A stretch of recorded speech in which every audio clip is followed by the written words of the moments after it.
The rain came down in sheets, turning the sidewalk into a river of reflected neon and broken dreams. Sarah Mitchell stood under a flickering streetlight, her navy scrubs plastered to her skin, clutching a cardboard box that held 23 years of her life. A coffee mug, a stethoscope with her initials worn smooth, and a framed photo of her first day at Clearwater General Hospital. She'd been escorted out like a criminal 30 minutes ago, publicly humiliated in front of patients and colleagues, accused of gross insubordination by Dr. Marcus Brennan, the hospital's chief of surgery. Her crime? Saving a 6-year-old's life without waiting for his approval. Now unemployed and alone, she walked through the storm toward a future that had just collapsed. Then the sky exploded with sound, a roar so violent it shook car alarms into screaming life. And 2 military helicopters tore through the clouds, descending fast, rotors hammering the air into submission. Soldiers poured out onto the wet pavement, boots splashing, rifles ready, and one of them pointed directly at her. "Where's the nurse?" he shouted over the chaos. "Sarah Mitchell, where is she?"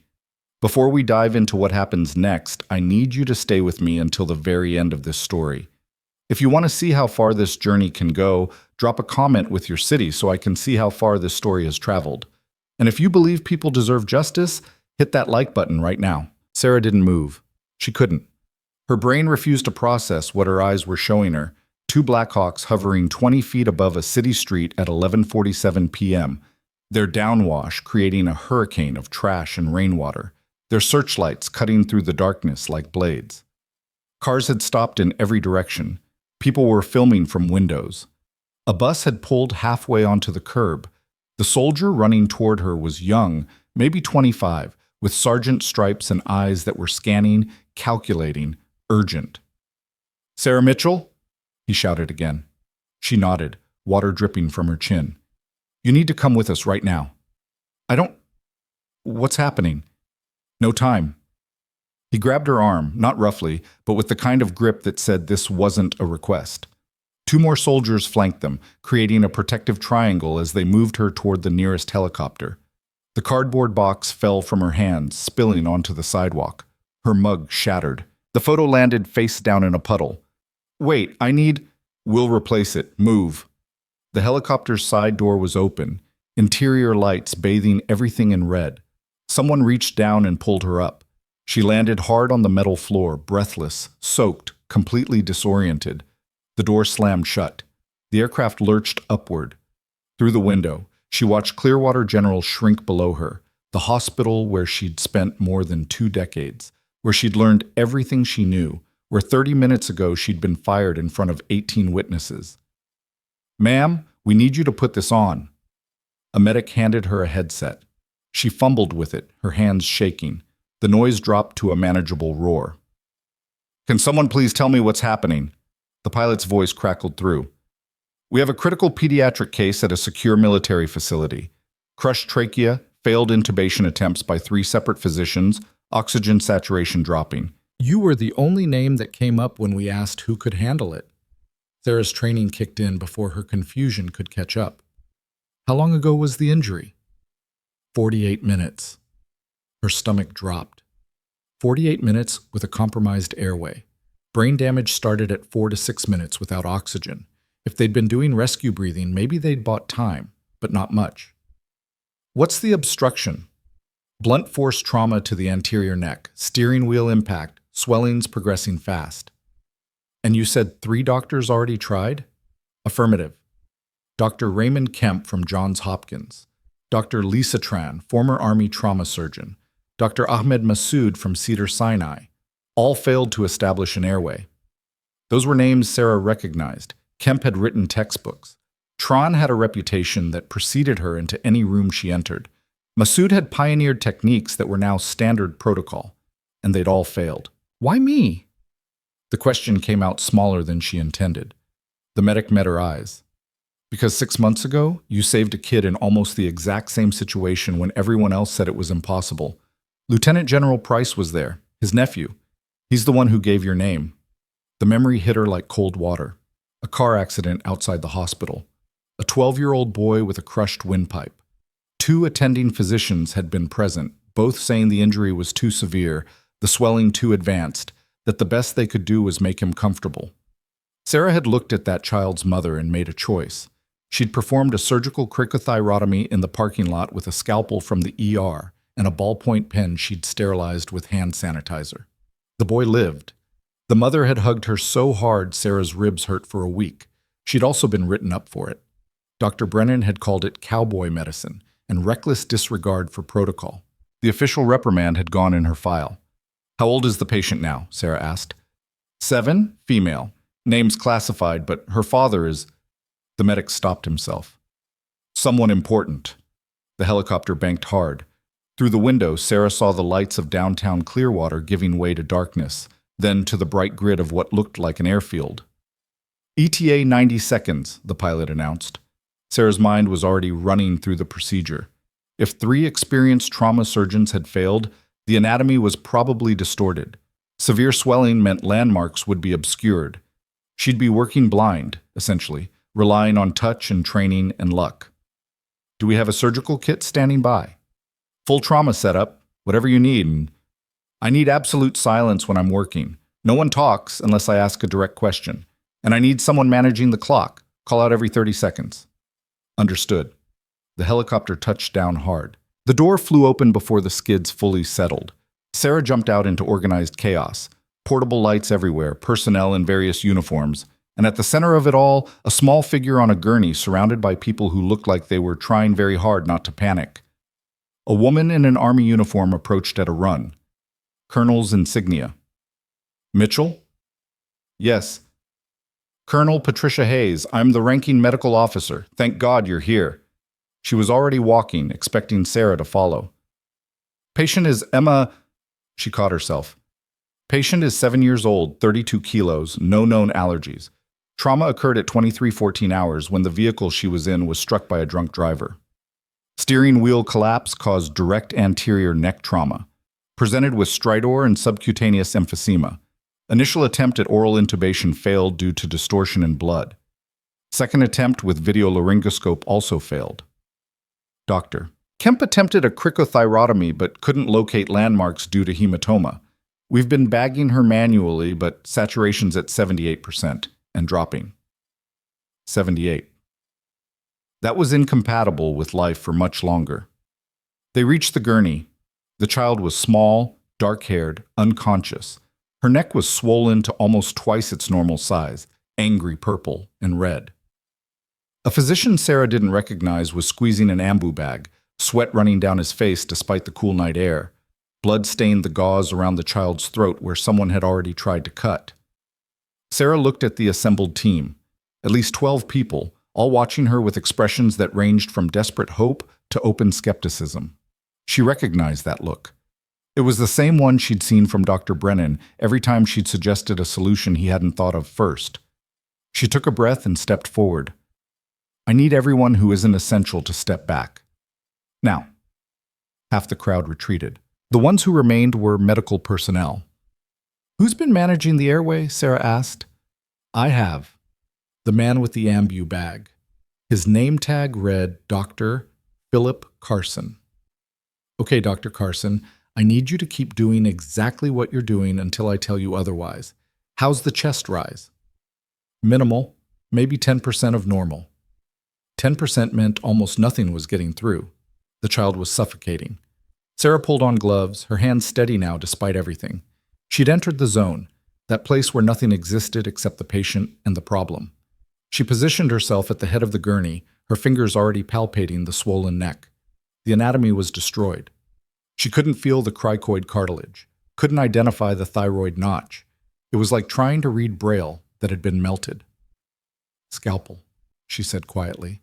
Someone placed it in her hand. "Light directly here." She indicated the spot. The beam focused. She made her first incision vertically down the midline, going by memory and prayer. Blood welled immediately. "Suction." The suction tip appeared. She went deeper, her fingers probing through tissue that felt wrong, too soft in some places, too hard in others. The hematoma had transformed everything into a minefield. "Saturation?" she asked. 74%. Dropping. She had minutes at most. Her fingers found something, a ridge of cartilage. Maybe the cricoid, maybe the first tracheal ring. She'd have to guess. I need a 6mm cuff tube and someone on her chest ready for compressions if we lose her pulse. The tube appeared. Sarah made a transverse incision through what she hoped was the cricothyroid membrane, felt the release of air against her fingertip. Yes. She'd found the airway. She inserted the tube with a single smooth motion, inflated the cuff, connected the ambu bag. Bag her. Now!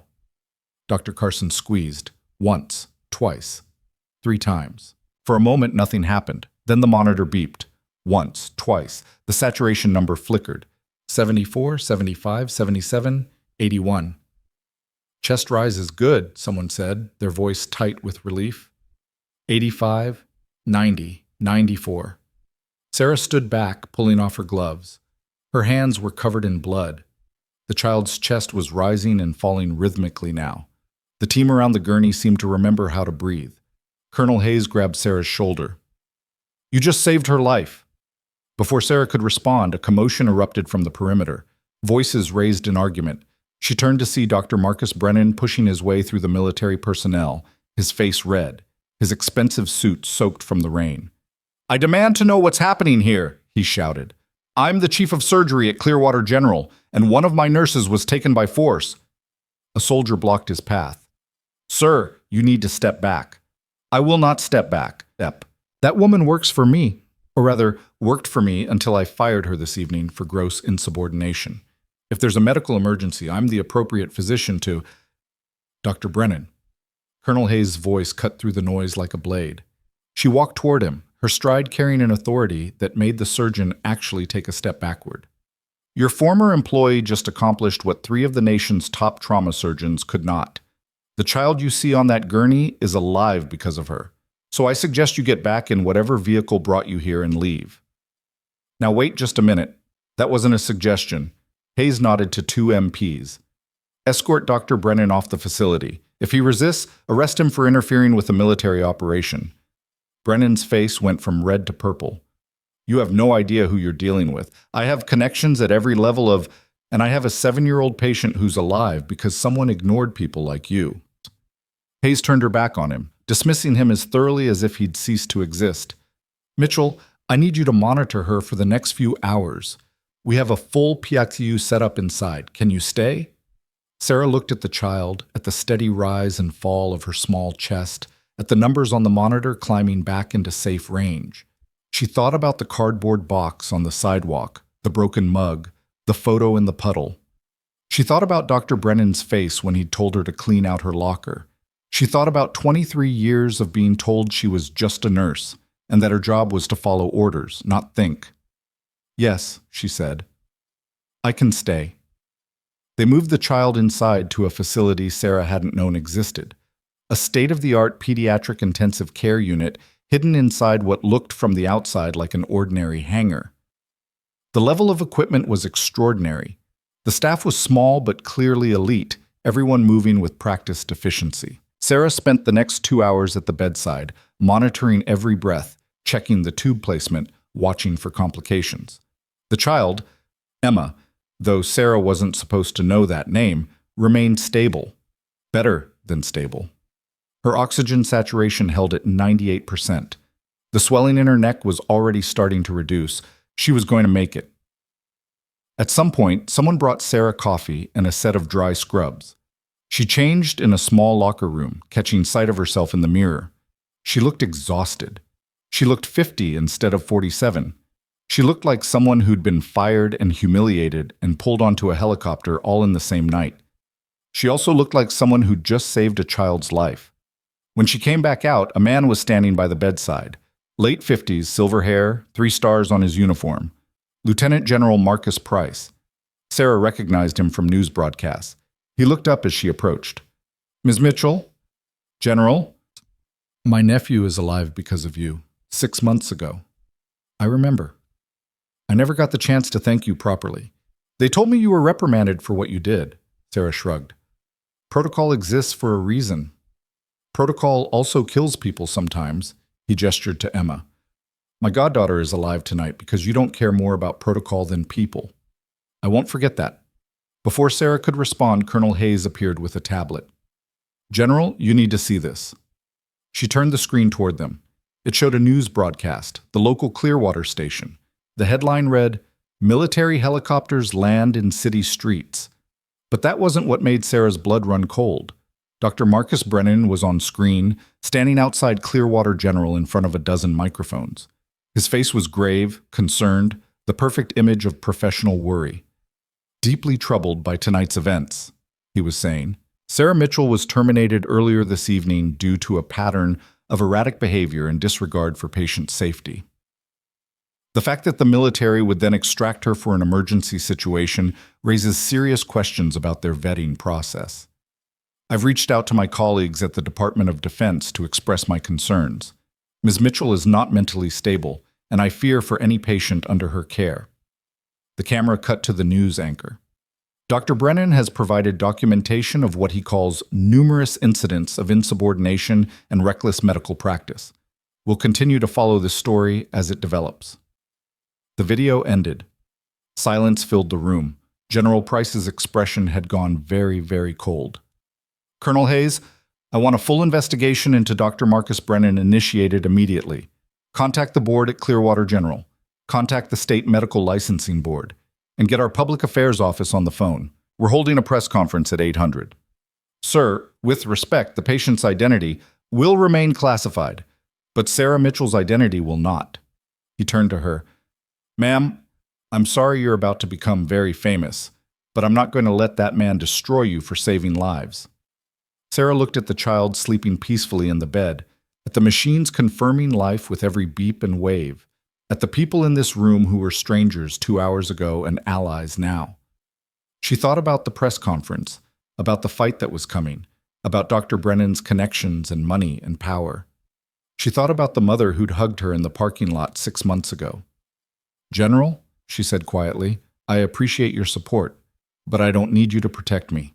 I need you to tell the truth. That's all. Just tell the truth." He studied her for a moment, then nodded. "The truth it is." Sarah stayed with Emma through the night, watching the monitors, adjusting medications, making notes. At 5:47 a.m., the child's eyes opened, confused, frightened. Sarah leaned into her line of sight and smiled. "Hey there," she said softly. "You're okay. You were in an accident, but you're safe now. Don't try to talk. You have a breathing tube. Just rest. Your dad's on his way." The girl's eyes found Sarah's and held them. One small hand moved, reaching out. Sarah took it, felt the weak squeeze. "That's right," Sarah whispered. "You're going to be fine." At 7:30 a.m., Sarah was escorted to a conference room where General Price, Colonel Hayes, and 3 officers she didn't recognize were waiting. A woman in civilian clothes stood with them. "Sarah, this is Linda Peralta, our Chief of Public Affairs. She's going to brief you on the press conference." The next 30 minutes were a blur of instructions and protocols. Yes, she could talk about the procedure in general terms. No, she couldn't identify the patient. Yes, she should be prepared for hostile questions about her termination. No, she shouldn't engage with accusations about her mental state. That's what the military's legal team was for. "The key message," Peralta said, "is simple. You're a highly skilled trauma nurse who was wrongfully terminated for saving a child's life. Then, hours later, you saved another child's life when doctors with decades more experience couldn't. That's the story. That's the truth. Don't let them complicate it." At 8 a.m., Sarah walked into a room full of cameras and reporters. The flash of photography was blinding. General Price stood at the podium, his presence commanding immediate silence. "Good morning." At approximately 23:50 hours last night, a critical pediatric trauma case required emergency medical intervention at a secure military facility. After consultation with multiple trauma surgeons, the decision was made to bring in Sarah Mitchell, a trauma nurse from Clearwater General Hospital. Ms. Mitchell successfully established an airway in a patient who would otherwise have died. She did this after 3 highly qualified physicians were unable to do so. I'm here this morning to commend her actions and to address false statements being made about her character and competence. He stepped aside. Sarah approached the podium, her legs steadier than she'd expected. "I'm Sarah Mitchell. I've been a trauma nurse for 23 years. Last night I saved a child's life. 6 months ago I saved another child's life. I don't say this to brag. I say it because it's what I was trained to do and what I'm good at." I was fired yesterday because I chose a child's life over hospital protocol. I'd make the same choice again. The questions came fast. Miss Mitchell, doctor. Brennan says you were terminated for a pattern of dangerous behavior. Dr. Brennan fired me for performing an emergency procedure that saved a 6-year-old's life. If you believe saving children is dangerous behavior, that tells you everything you need to know. How do you respond to accusations that you're mentally unstable? I'd asked Dr. Brennan to explain how someone who's mentally unstable could successfully complete a surgical airway that 3 other physicians couldn't. I'd also ask him to release the full documentation of my personnel file, not just the write-ups he gave me for questioning his decisions. Are you planning legal action against the hospital? Sarah paused. She hadn't thought that far ahead. I'm planning to continue doing what I've always done, taking care of patients. Everything else is secondary. More questions, more flashes. Sarah answered them as honestly as she could, not trying to hide her anger but not letting it control her either. After 20 minutes, General Price stepped back to the podium. That's all the time we have. Ms. Mitchell needs to return to patient care. Thank you. They escorted her out through a side door. In the hallway, Sarah's legs finally started shaking. You did great, Colonel Hayes said. I need to check on Emma. The patient is stable and under excellent care. What you need is rest. But Sarah couldn't rest. She went back to the PICU, relieved to find Emma still doing well, her vitals strong, her father sitting beside her bed with red-rimmed eyes and a grateful smile that broke Sarah's heart a little. It was Hayes who finally pulled her away at noon. Mitchell, you've been awake for over 24 hours. There's a bunk room. Use it. That's an order. Sarah didn't remember lying down. She remembered the ceiling tiles, and then she remembered nothing. She woke to someone shaking her shoulder. 4:17 p.m., according to the clock. She'd slept for 4 hours. Sorry to wake you, Hayes said, but you need to see this. Sarah followed her to an office where a television was playing. The news anchor was speaking urgently. Breaking developments in the Sarah Mitchell story.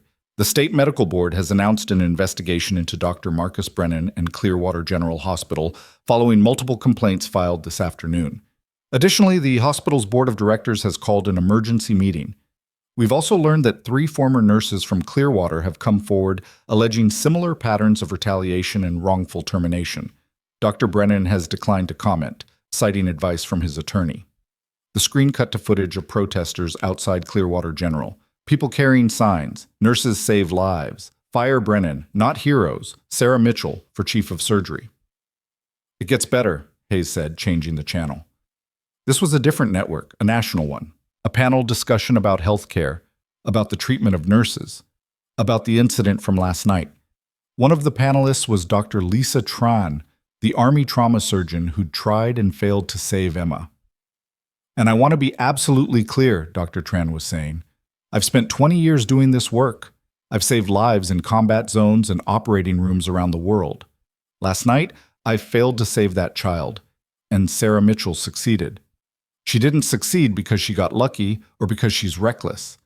She succeeded because she's phenomenally skilled and because she kept her head in a situation where I lost mine. Anyone attacking her is attacking the wrong person. The question we should be asking is why our healthcare system punishes people for doing the right thing. Sarah sat down heavily. There's more, Hayes said gently. She handed Sarah a tablet showing a GoFundMe page. The header read, Legal Defense Fund for Sarah Mitchell. It had been up for 6 hours. The total raised was already over $200,000. Sarah stared at it, unable to process. I don't understand. People are angry. They're angry about what happened to you, and they're angry about how many other nurses this probably happens to every day. You're not just about you anymore. You're a symbol. I don't want to be a symbol. I want to be a nurse. Hayes' expression softened. I know. But sometimes we don't get to choose what we become. She paused. The general wants to offer you a position, contract trauma consultant for military medical facilities. You'd keep your independence, work when and where you want, but you'd be on call for cases like last night. The pay is significantly better than civilian nursing, and you'd be doing work that matters. Sarah thought about Clearwater General, about the locker she'd cleaned out, about Dr. Brennan's face when he told her she was fired. She thought about Emma, breathing steadily in the next room. She thought about the boy 6 months ago, about his mother's grateful tears. "Can I think about it?" she asked. "Of course, no rush." But before Sarah could say anything else, an alarm sounded from the PICU. Both women ran. Emma's monitor was showing an arrhythmia. Not critical, but concerning. Sarah was at the bedside in seconds, checking, assessing. The child's eyes were open, frightened. "It's okay, sweetie. Just a little flutter. We're going to fix it." Sarah's hands moved automatically, adjusting medications, rechecking leads. Within 90 seconds, the rhythm normalized. "There we go, you're okay." Emma's father, who jumped up in panic, slowly sat back down. "Thank you," he whispered. "God, thank you." Sarah stayed there for another hour, making absolutely certain everything was stable. When she finally stepped away, Emma was sleeping peacefully again, all her numbers perfect. In the hallway, Sarah found General Price waiting. "She's doing great," Sarah told him before he could ask. "Thanks to you." He gestured toward the office. "Walk with me?" They walked in silence for a moment.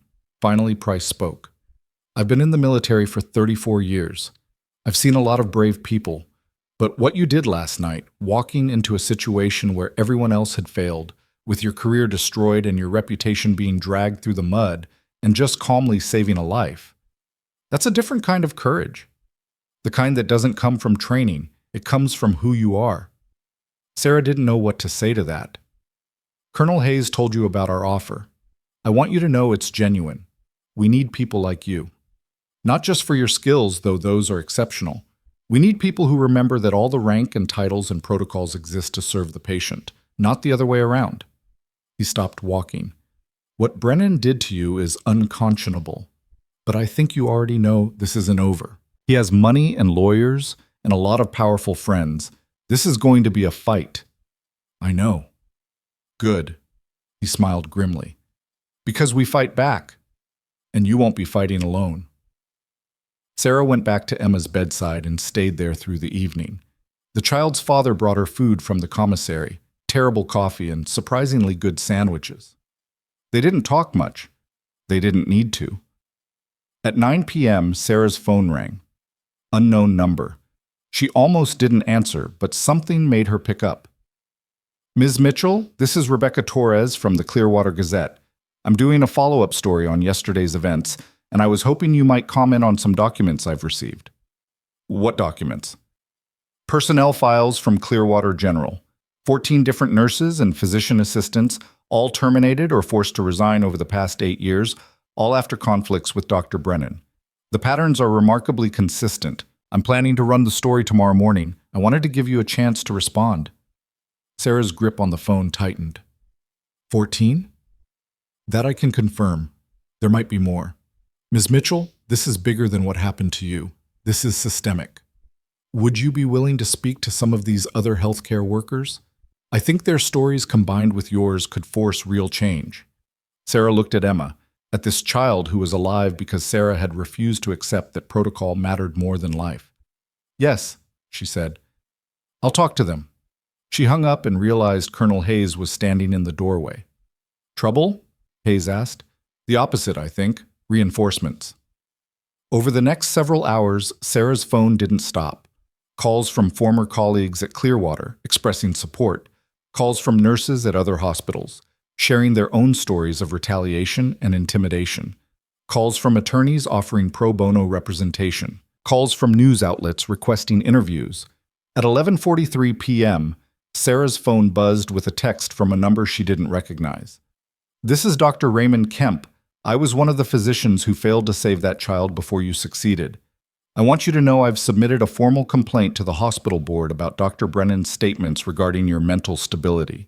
What he's doing is defamation, and it's unconscionable. If you need an expert witness, call me." Sarah saved the number. At midnight, Emma's father finally left to get some rest. Sarah was alone with the child, watching her breathe, when her phone rang again. "Ms. Mitchell, this is Diane Carlson. I'm the chair of Clearwater General's Board of Directors. I apologize for calling so late, but this can't wait. The board met in emergency session this evening. We've placed Dr. Brennan on immediate administrative leave pending a full investigation into his conduct. We're also conducting a comprehensive review of all terminations and disciplinary actions he's overseen in the past decade. I want to personally apologize for what happened to you and assure you that we're taking this seriously." "What does administrative leave mean?" Sarah asked. "It means he's suspended with pay while we investigate. If the investigation confirms what we're hearing, his termination will follow." "And the other nurses he fired?" "We're reviewing every case. Where wrongful termination is evident, we'll make it right." Sarah wanted to feel victorious. Instead, she just felt tired. "Thank you for calling." After hanging up, she sat in the quiet PICU, listening to the machines breathe for Emma, watching the numbers stay steady and strong. She thought about how fast everything had changed, from walking in the rain with a cardboard box to sitting in a classified military facility while the man who'd destroyed her career faced his own destruction. The door opened. A woman in civilian clothes, early 30s, with kind eyes and a visitor's badge. "Ms. Mitchell, I'm Maria Hernandez. My son was the boy you saved 6 months ago, the one in the parking lot." Her voice broke slightly. "I heard about what they did to you. I had to come tell you that my son just started 7th grade. He's playing soccer. He's alive because you didn't care about protocol. I'm so sorry they punished you for that." Sarah stood, and before she knew what was happening, Maria was hugging her and Sarah was hugging back, and both of them were crying. "He's okay," Sarah managed. "He's perfect. He's so perfect." Maria pulled back, wiping her eyes. "I want to help. Whatever you need, I'll testify. I'll talk to the media. I'll stand outside that hospital with a sign. Just tell me how to help." "You just did," Sarah said softly. After Maria left, Sarah checked her phone one more time. The news was updating constantly now. Doctor. Brennan's suspension was the lead story on 3 different networks. The hashtag justice for Sarah was trending. The legal defense fund had passed $400,000. And there was one more message, this one from an email address she recognized, the Clearwater General HR Department. "Ms. Mitchell, we are writing to inform you that your termination has been rescinded pending the outcome of the board's investigation. We would like to schedule a meeting to discuss your immediate return to duty and appropriate compensation for this disruption. Please contact us at your earliest convenience." Sarah stared at the email for a long moment. Then she deleted it. She didn't want to return to Clearwater General. She didn't want to work for people who'd let Marcus Brennan operate unchecked for 8 years. She didn't want to go back to being invisible. At 2:17 a.m., Emma stirred. Her eyes opened, clearer now, more aware. She looked at Sarah and mouthed a word. "Hurt." "I know, sweetheart, but you're getting better. Just keep breathing for me, okay?" Emma's hand found Sarah's again. The monitor beeped its steady rhythm. Sarah sat there in the near darkness, holding a child's hand, and thought about everything that had happened in the past 26 hours. She'd lost a job she'd held for 23 years. She'd been publicly humiliated. She'd been called mentally unstable on live television. She'd also saved a life while standing in the rain and another while military doctors watched. She'd become the center of a national conversation about healthcare and about how the system treats the people who actually do the work. She'd learned that she wasn't alone, that there were 14, maybe more, other people whose careers had been destroyed by the same man, and that finally, someone was paying attention. Tomorrow, there would be more phone calls, more decisions, more interviews. Tomorrow, doctor, Brennan would wake up suspended and facing an investigation that would probably end his career. Tomorrow, Sarah would have to decide what came next. But tonight, she was exactly where she was supposed to be. At a child's bedside, doing the work that mattered, proving with every steady breath that sometimes the person everyone underestimates is exactly the person who changes everything. Emma's grip on her hand tightened slightly, then relaxed as she drifted back to sleep. Sarah stayed right there, keeping watch, while somewhere across the city, in expensive offices and emergency board meetings, the people who'd tried to erase her scrambled to survive the storm she'd become. The monitors hummed their quiet song of life through the hours before dawn. Sarah watched Emma's chest rise and fall, watched the numbers hold steady, watched the swelling in the child's neck gradually recede. At 4:23 a.m., a nurse Sarah hadn't met before came to relieve her. "Colonel Hayes says you need to sleep. Real sleep, not a catnap." Sarah started to protest, but her body betrayed her with a yawn so deep her jaw cracked. "If anything changes, you'll be the first call, I promise." The bunk room was small and utilitarian, but the bed felt like heaven. Sarah's last thought before unconsciousness claimed her was that somewhere across the city, Marcus Brennan was probably sleeping in Egyptian cotton sheets in his mansion on Harbor Hill, completely unaware that his world was about to collapse even faster than hers had. She woke to knocking. Disoriented, Sarah checked her phone. 9:47 a.m. She'd slept for 5 hours. The knocking came again. "Mitchell, you awake?" Colonel Hayes's voice. Sarah opened the door, still in yesterday's borrowed scrubs. Hayes handed her coffee and a tablet. "Emma's stable, father's with her, but you need to see what happened overnight." The tablet showed a news website. The headline made Sarah's breath catch. 14 nurses come forward against Clearwater Chief of Surgery. Below it, a grid of photos, 14 women and men, all in scrubs or professional attire, all with expressions of quiet determination. Sarah recognized 3 of them. Jennifer Park, who'd been fired 2 years ago for questioning an unnecessary surgery. Michael Torres, forced to resign after reporting a medication error that Brennan had tried to cover up. Amanda Chen, terminated for attitude problems after she'd advocated for a patient Brennan wanted to discharge too early. The article was thorough and damning. Each person told their story. The patterns were undeniable. Question Brennan's judgment, face retaliation. Advocate for patient safety over departmental politics, get pushed out. Every termination had been carefully documented, legally defensible, and utterly corrupt.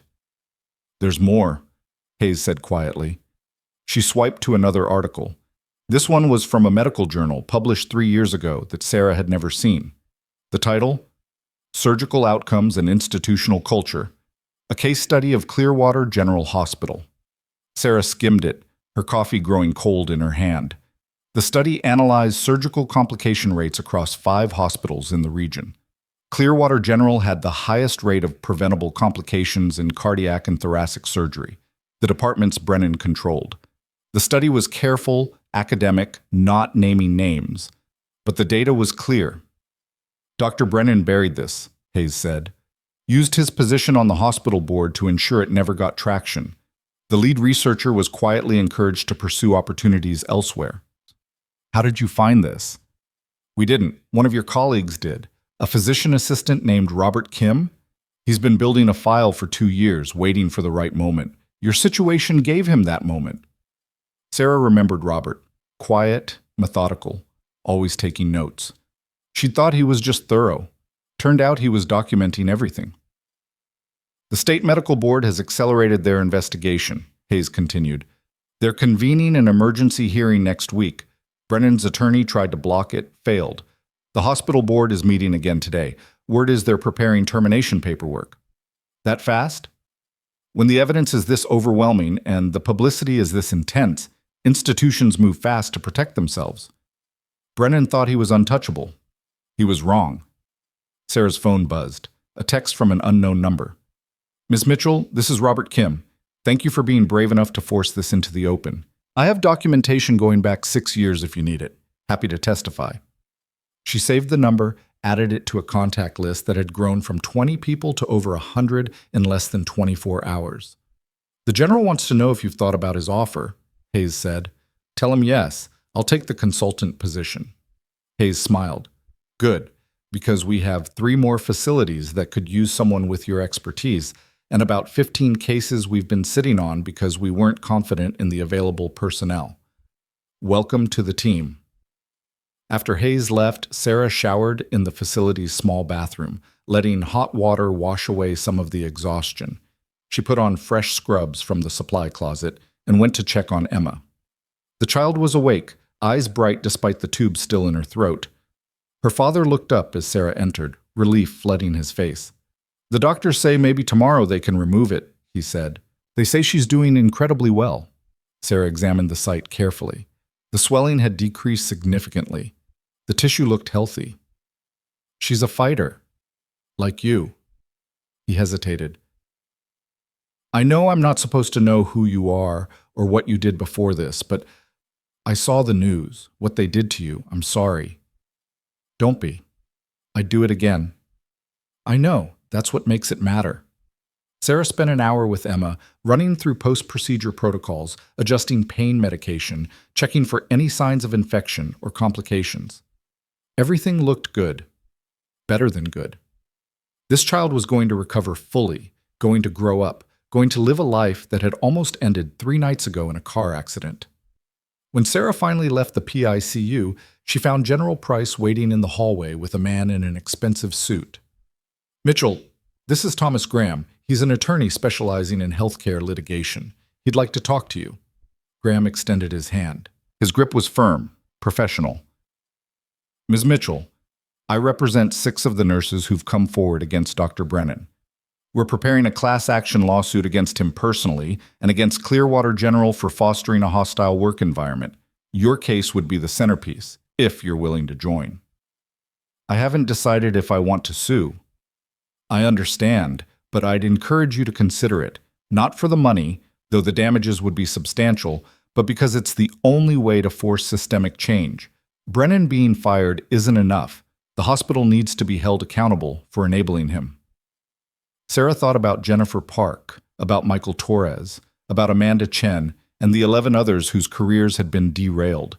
She thought about the patients who'd suffered because good nurses had been driven out and replaced with people too afraid to question anything. "I'll think about it," she said. "That's all I ask. Here's my card. Call anytime." After Graham left, Price walked with Sarah toward the commissary. "You're handling this well. Most people would be overwhelmed." "I am overwhelmed. I'm just good at compartmentalizing." "That's a useful skill in this line of work." He paused at the entrance to the dining area. "I want you to know something. What you did for Emma, for my goddaughter, that bought you a lot of loyalty in places that matter. If you need anything, and I mean anything, you call me directly. Understood?" "Yes, sir." "Good. Now eat something. You look like you're about to fall over." The commissary food was institutional, but edible. Sarah was halfway through a sandwich when her phone rang. The caller ID showed Clearwater General Hospital, board office. She almost didn't answer, but curiosity won. "Ms. Mitchell, this is Diane Carlson again. I apologize for calling during your recovery time, but we'd like to schedule a meeting. The board would like to discuss not just reinstating you, but offering you a position as Director of Trauma Services. It would come with a substantial salary increase and a seat on the Medical Advisory Board." Sarah set down her sandwich. "You're offering me a promotion. We're offering you what you should have had years ago. Someone with your skills and experience should never have been just a floor nurse. We see that now. You see it now because the entire country is watching." There was a pause. "Yes, that's true, but it doesn't make the offer less genuine. Dr. Brennan is still employed there. Not for long. The termination paperwork is being finalized this afternoon. By end of business today, he'll no longer be affiliated with Clearwater General in any capacity." "And the other nurses he fired? Are you offering them their jobs back?" Another pause, longer this time. "We're reviewing each case individually. Where termination was unjust, we'll make amends." "That's not good enough. You should be offering reinstatement to all of them, with back pay and a formal apology. You should be implementing new whistleblower protections and an independent review board. You should be doing a lot of things that you're not offering to do." "Ms. Mitchell, I'll think about your offer, but I'm not interested in working for an institution that only does the right thing when they're forced to." Sarah hung up. Her hand was shaking. She realized that somewhere between yesterday and today, something had shifted inside her. She wasn't afraid anymore. She wasn't trying to be diplomatic or careful. She was done accepting less than what was right. Her phone buzzed again immediately. This time, it was a text from Jennifer Park. "Did Clearwater just call you with a job offer? They called me too, offering reinstatement and compensation for the disruption. No apology, no admission of wrongdoing, just money and a gag clause. I told them no." Sarah replied, "Same. Hold the line. We're stronger together."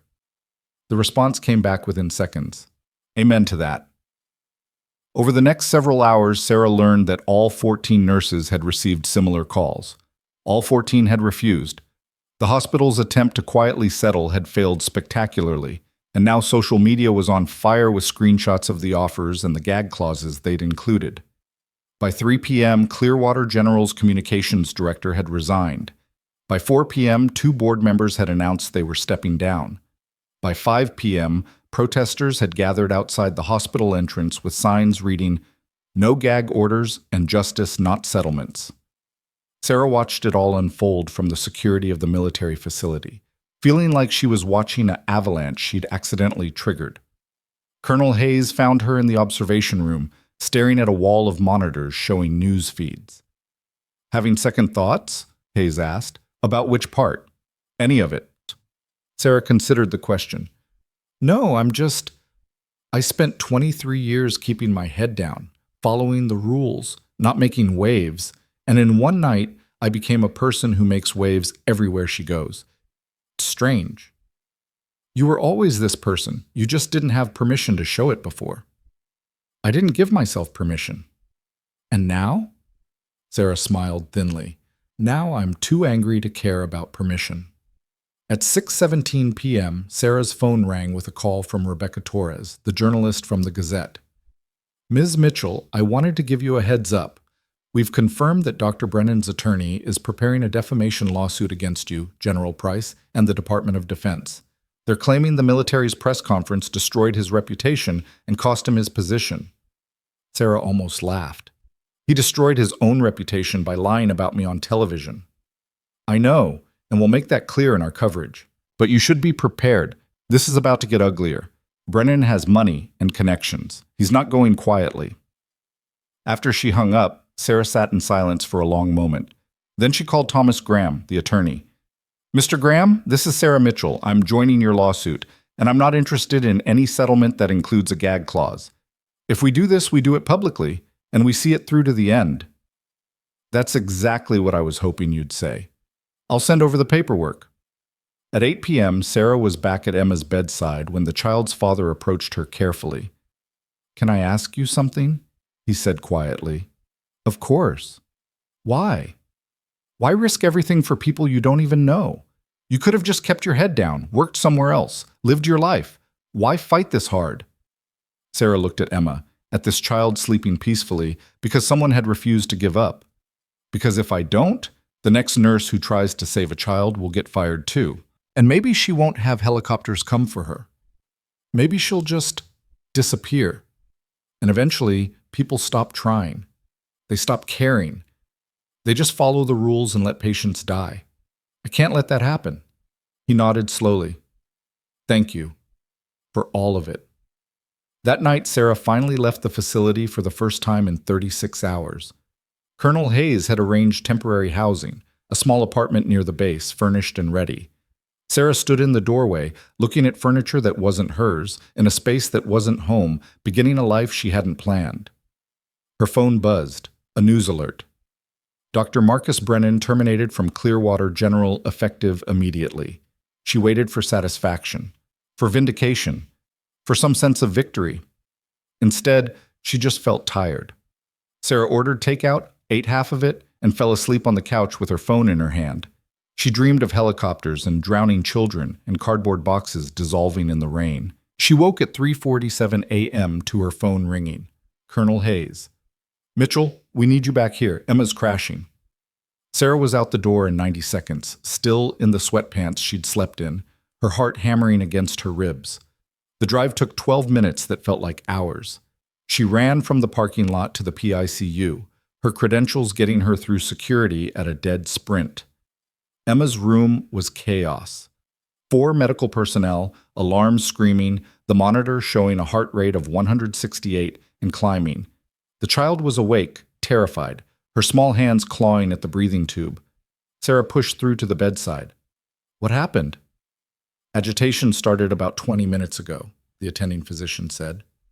His name tag read Dr. Christopher Martin. "Heart rate's been climbing steadily. We've given sedation, but she's not responding. I think the tube might be obstructed."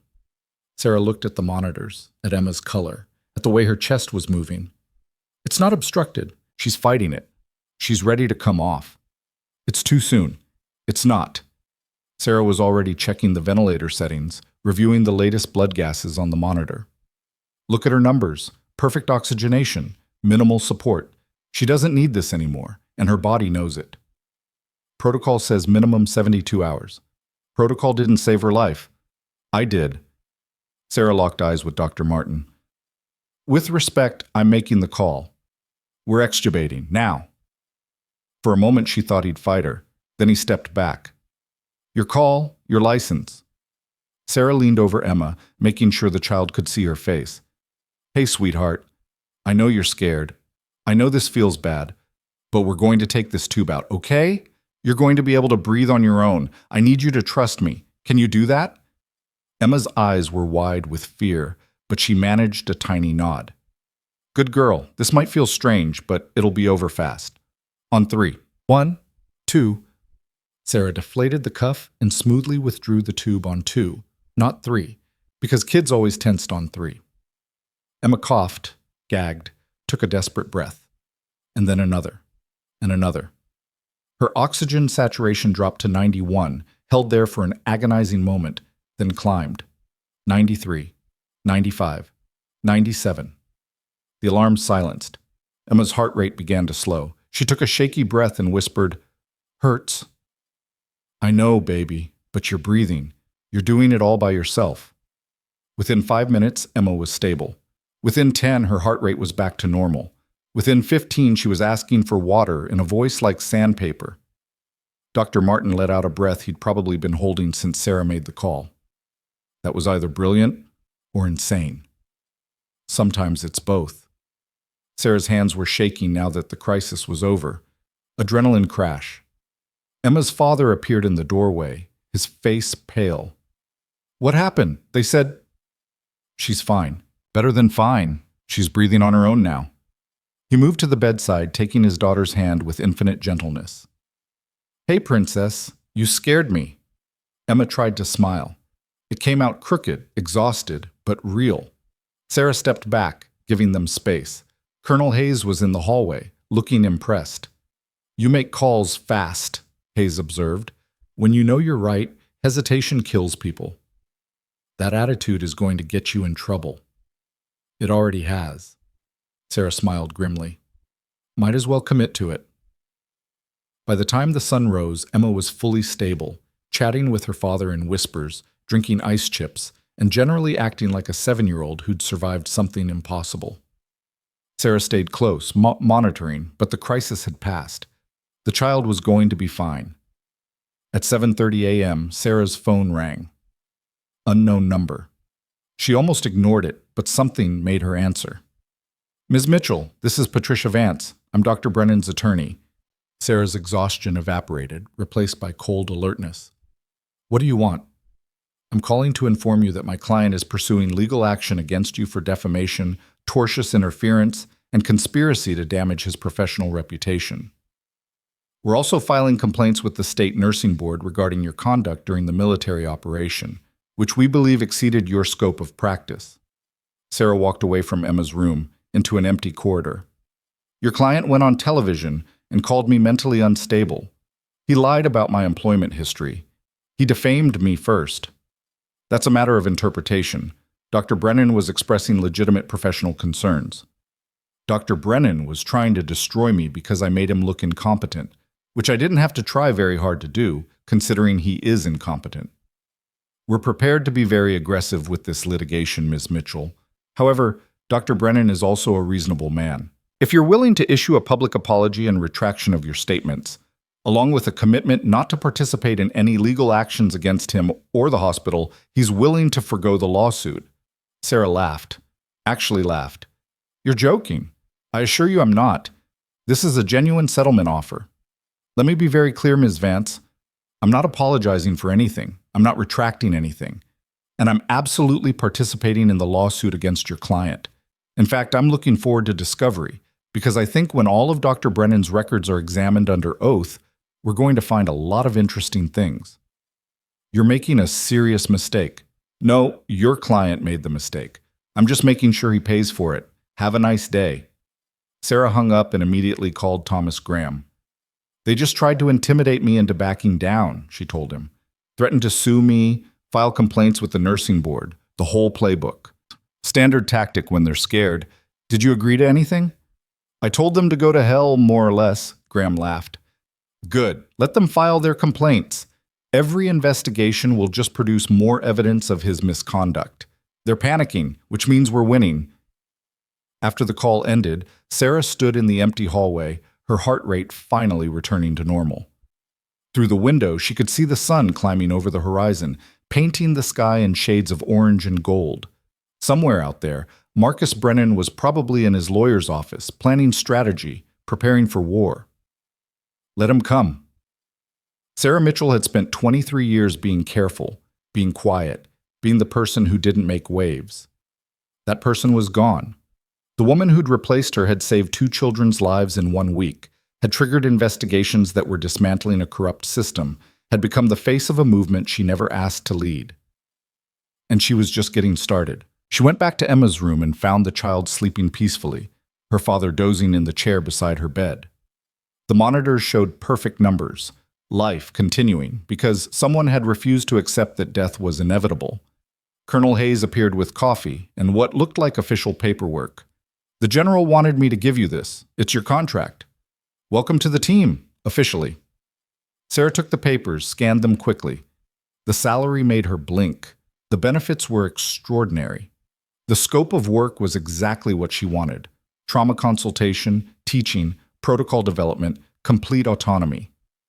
There's one more thing, Hayes said quietly.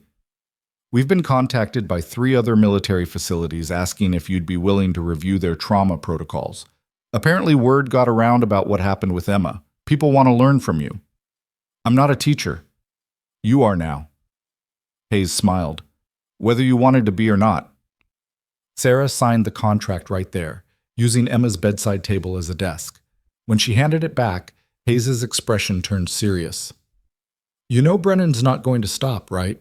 Men like him never do. He'll fight this until he has nothing left to fight with. I know. And you're ready for that?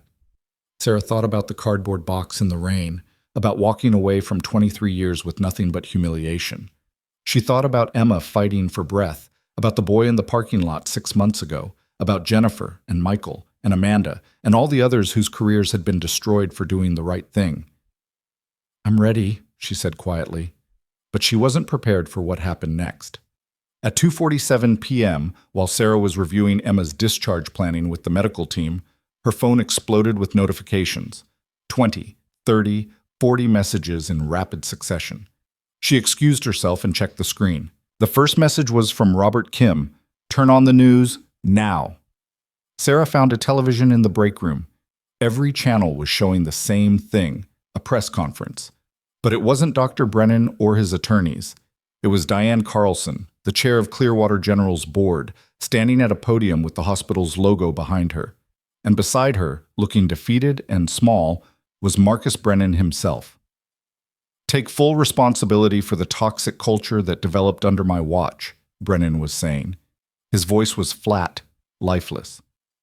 I allowed my ego and my desire for professional recognition to override my duty to patients and staff. I treated nurses and other healthcare workers as subordinates rather than partners. I retaliated against people who questioned me. I was wrong, and I'm deeply sorry. Sarah stared at the screen, unable to process what she was hearing. Carlson took the microphone. Dr. Brennan has agreed to surrender his medical license voluntarily and permanently. He will never practice medicine again. Additionally, he's agreed to pay substantial settlements to all 14 nurses who've come forward with no gag clauses or restrictions on their ability to speak publicly. Clearwater General is implementing immediate reforms, including an independent ethics board and new whistleblower protections. We failed our staff and our patients, and we're committed to doing better. The press erupted with questions. Carlson held up her hand. I want to specifically apologize to Sarah Mitchell. She was wrongfully terminated for saving a child's life. She was publicly humiliated and defamed. And when given the opportunity to return, we offered her a settlement with strings attached instead of an unconditional apology. We were wrong. Ms. Mitchell, if you're watching, we're sorry. Truly and completely sorry. The screen cut to news anchors analyzing the statement. Sarah's phone was ringing nonstop now. Thomas Graham, Jennifer Park, Rebecca Torres, Colonel Hayes. Numbers she didn't recognize. She answered Graham first. Did you know about this? She asked. No, this is Mitchell. I've been doing this for 20 years. I've never seen someone capitulate this completely. Something happened. Something we don't know about. Sarah's mind was racing. Brennan's apology had been wooden, scripted, but there'd been something else in his eyes. Fear. Real bone-deep fear. I need to make some calls, she told Graham. I'll call you back. She hung up and immediately dialed General Price. He answered on the first ring. I assume you saw, he said. What did you do? I made some phone calls, asked some questions. Turns out Dr. Brennan's research over the past decade had some interesting funding sources. Defense contracts, specifically. And when those contracts are examined closely, there are irregularities, overbilling, falsified data, the kind of irregularities that would interest the Department of Justice. Sarah's blood ran cold. You threatened him with federal prosecution. I informed him that certain irregularities had come to light and that they would be investigated thoroughly. I also informed him that cooperating fully with the ongoing state investigations and making immediate amends to the people he'd harmed might be viewed favorably. What he chose to do with that information was entirely up to him. That's blackmail. That's justice. Price's voice was hard. He tried to destroy you. He tried to destroy 14 other healthcare workers. He put patients at risk for years, and he was going to walk away with a golden parachute and a retirement plan. I made sure that didn't happen. Sarah didn't know what to say. Part of her was horrified. Part of her was grateful. All of her was exhausted. The threat was legitimate, Price added. The investigation is real. We didn't fabricate anything. We just accelerated the timeline. Thank you, Sarah said finally. I think... After she hung up, Sarah sat alone in the break room, watching the news coverage continue. Brennan's surrender was the lead story on every network. Social media was exploding. Within an hour, #BrennanApology was trending nationally. Her phone rang again. This time it was a number she recognized, her old supervisor from Clearwater General, Carol Mendez. Sarah, I know I have no right to call you, but I needed to say this. I'm sorry. I knew what Brennan was doing was wrong. I saw him target you and others, and I said nothing because I was afraid. I was a coward. You deserved better. You all did. Sarah closed her eyes. Carol, I resigned this morning. I can't work there anymore, knowing what I enabled. I just wanted you to know that some of us see what you did, and we're ashamed we didn't do it first. The call ended. Sarah sat in the quiet room, surrounded by the evidence of her victory.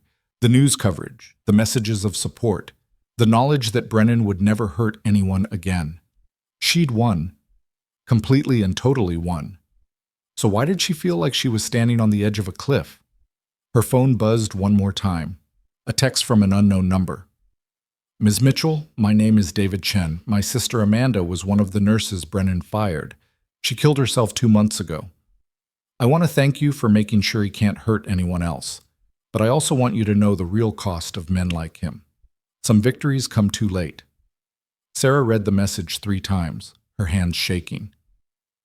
Amanda Chen. She'd seen that name on the list of 14 nurses, had read her story, but she hadn't known. She stepped into the hallway and found Colonel Hayes waiting. You saw the press conference, Hayes said. I did. How do you feel? Sarah thought about David Chen's message, about Amanda who wouldn't see this victory, about the years of suffering that could have been prevented if someone had acted sooner. I feel like we won a battle, she said slowly. But the war is bigger than I thought. Hayes studied Sarah's face for a long moment before speaking. Come with me. There's something you need to see. They walked through corridors Sarah was beginning to recognize, past the PICU where Emma was sleeping peacefully, down a stairwell to a basement level Sarah hadn't known existed. Hayes used her badge to unlock a heavy door marked Records and Archives. Inside was a conference room that had been converted into something else entirely.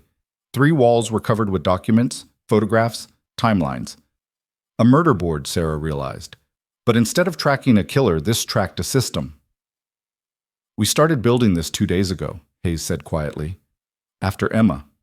After you. Because the general wanted to know how deep this went. Sarah approached the nearest wall. Photos of nurses, physician assistants, respiratory therapists, Some she recognized from the news coverage. Others were new faces. Beneath each photo were dates, incident reports, termination notices. The timeline stretched back 12 years. There are 47 people here, Hayes said, 47 healthcare workers who were forced out of Clearwater General during Brennan's tenure. 14 came forward publicly. The other 33 we found through HR records, unemployment claims, and interviews with former staff. Sarah's eyes tracked across the faces. 47 careers destroyed. 47 people who'd tried to do the right thing and been crushed for it. Amanda Chen is here, Hayes continued, pointing to a photo of a young woman with kind eyes and a bright smile. Fired 16 months ago for questioning a post-op protocol that had already resulted in 2 patient deaths. She filed complaints with the state board, with the hospital ethics committee, with everyone she could think of. All of them were dismissed or ignored. She started having panic attacks, depression. Her family tried to get her help, but she gave up, Sarah finished softly. 2 months ago, overdose. Her brother found her. Sarah thought about David Chen's text message, about victories that came too late. She moved along the wall, reading names and stories. Jacob Morrison, respiratory therapist, fired for reporting that ventilators were being serviced past their safety dates to save money.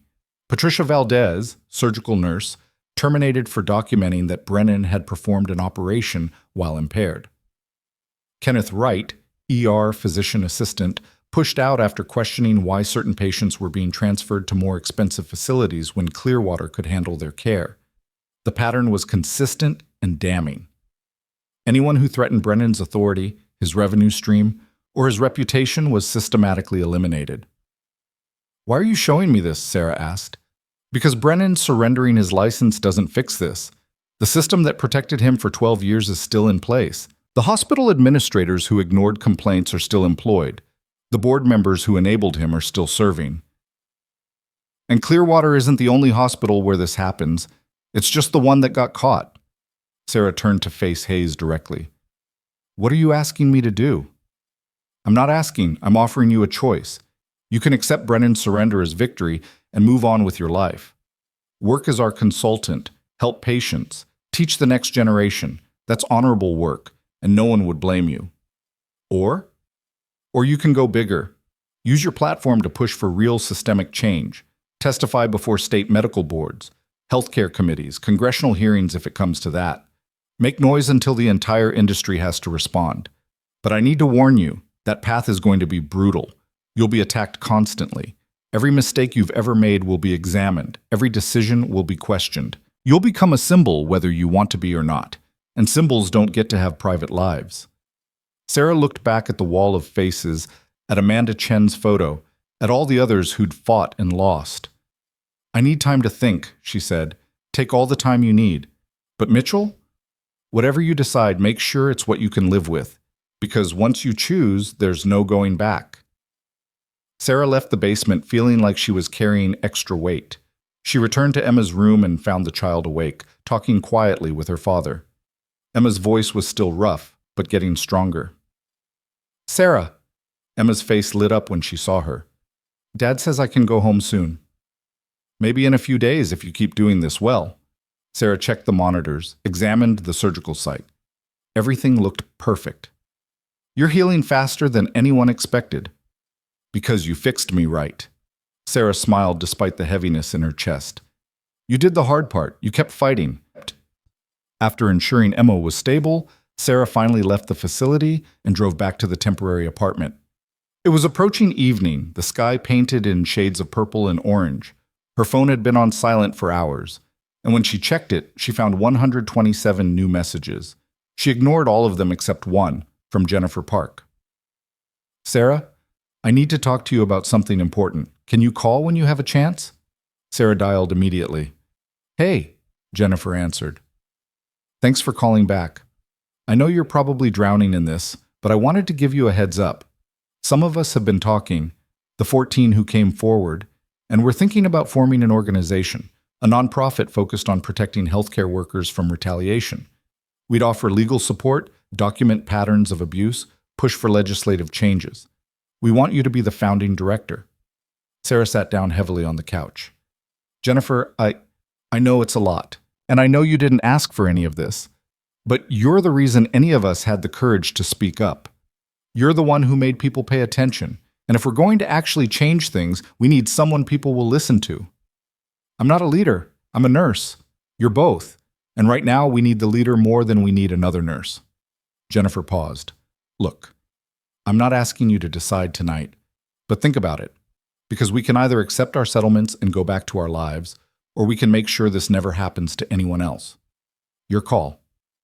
After the conversation ended, Sarah sat in the darkening apartment, staring at nothing. Her entire life had been about direct patient care, hands-on work, immediate results, problems she could solve with skill and knowledge. This new path Jennifer was proposing was political, systemic, exhausting in ways she couldn't even imagine. Her phone rang again. This time it was Thomas Graham. I wanted to update you on the lawsuit.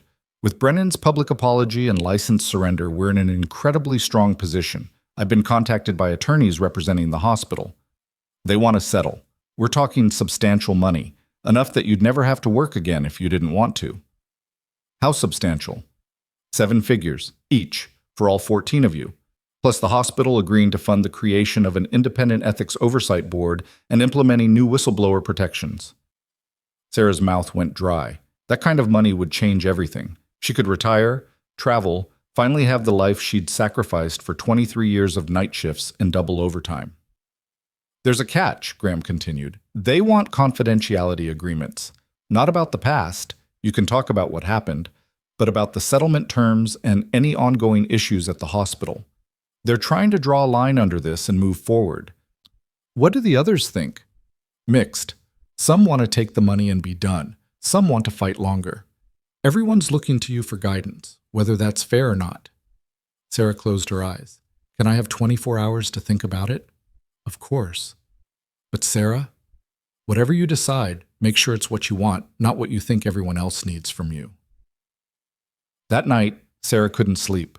She lay in bed scrolling through social media, watching the story continue to evolve. #justice. For Sarah had transformed into broader conversations about healthcare worker rights, about toxic hospital cultures, about the power dynamics that let abuse flourish. But she also saw the backlash beginning to build. Medical associations warning about overcorrection and physician autonomy. Op-eds arguing that one bad doctor didn't mean the whole system was broken. Brennan's colleagues defending his surgical record while condemning his personnel management. The spin machine was warming up. At 3:17 a.m., Sarah gave up on sleep and made coffee. She sat at the small kitchen table and did something she hadn't done in years. She made a list of pros and cons. Taking the settlement and stepping back meant she could return to patient care, could work as the military consultant, could have a quiet life. The cons were that nothing would fundamentally change, that other hospitals would learn to be more careful in their retaliation, but not to stop it, that Amanda Chen would be one of many victims with no one to speak for them. Continuing the fight meant exhaustion, constant scrutiny, becoming a public figure instead of a private person.